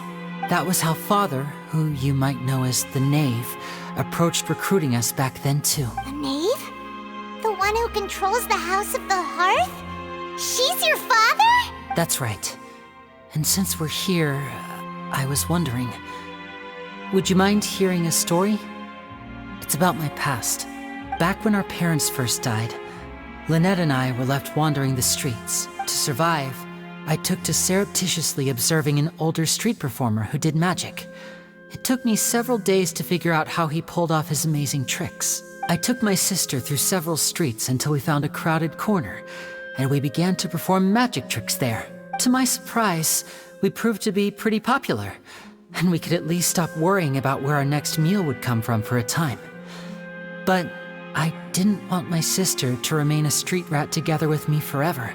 Before long, an aristocrat came to me and claimed that he wished to take us in after watching my performances. So you went from orphans to nobility just like that?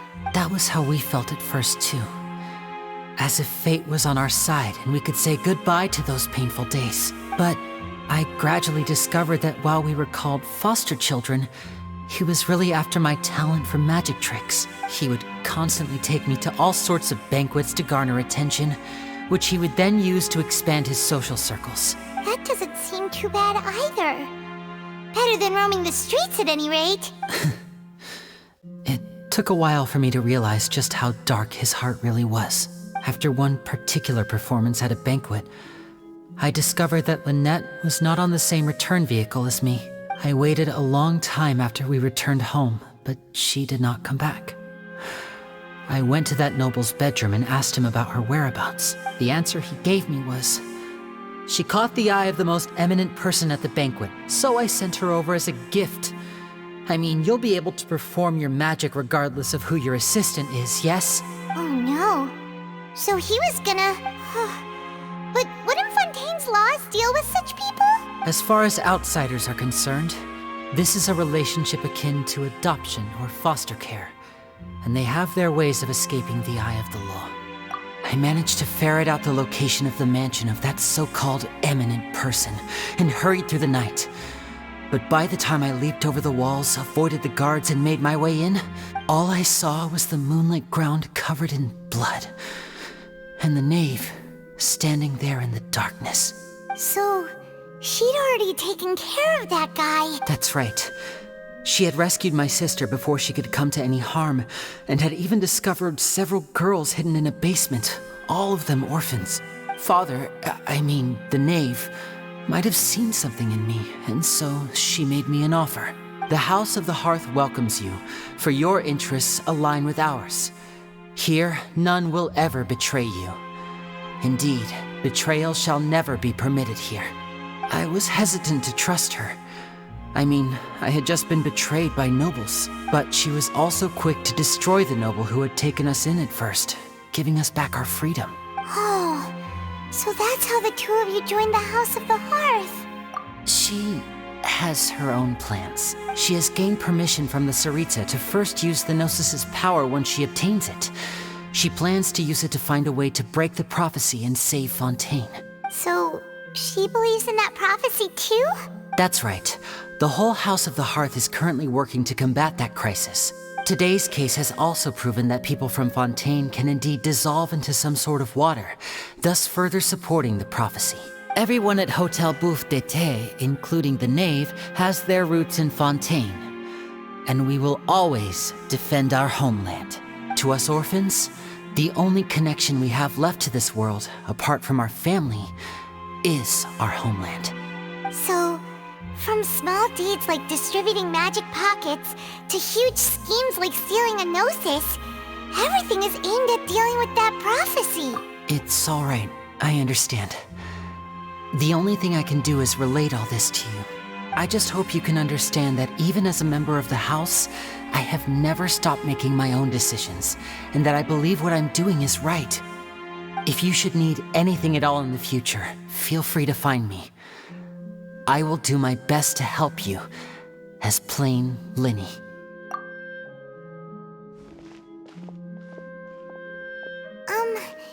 Bye, Linny!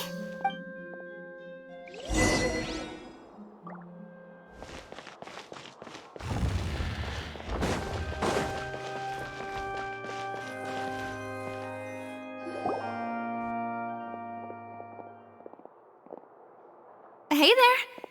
What was with the disappearing act you pulled right as the trial ended?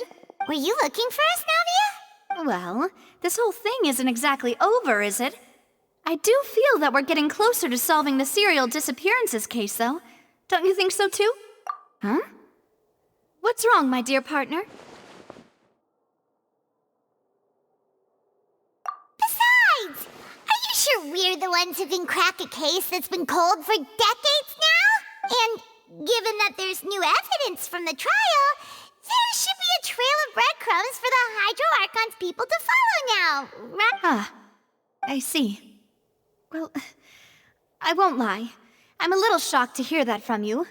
But I suppose you are just travelers who have only arrived in Fontaine after all. Sorry. I might have been too presumptuous. Don't say that, Navia. Ah, and we were having so much fun investigating with you, too. was like having new waters flowing into a stagnant mire, causing new hope to spring forth, and the reflection in the murk to become clearer. Sorry about that. I'm a bit prone to nostalgia. Don't mind me. Wait, shall we have a farewell meal? You know, to commemorate our time as partners? Huh? Do we really need to get that formal? Well, guess you really did treat us as partners, huh? Well, I'd just like to have a proper ending to every important memory. That way there are no regrets later. Anyway, it would just be a meal, so it shouldn't take up too much of your time. You don't have to twist Paimon's arm. If Boss Navi is treating, count Paimon in! Oh, wonderful. In that case, why don't we return to the Court of Fontaine and head to the Hotel de Boer?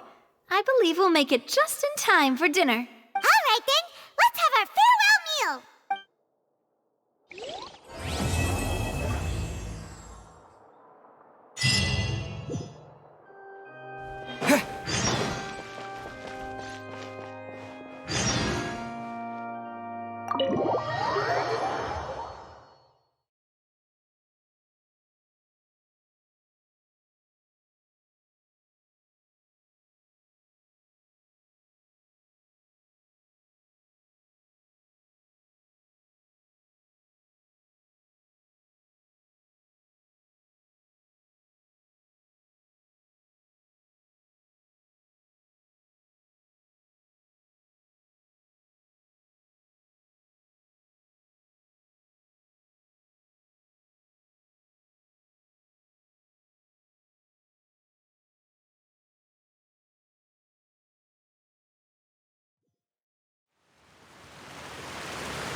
Would you care to...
If you ever have...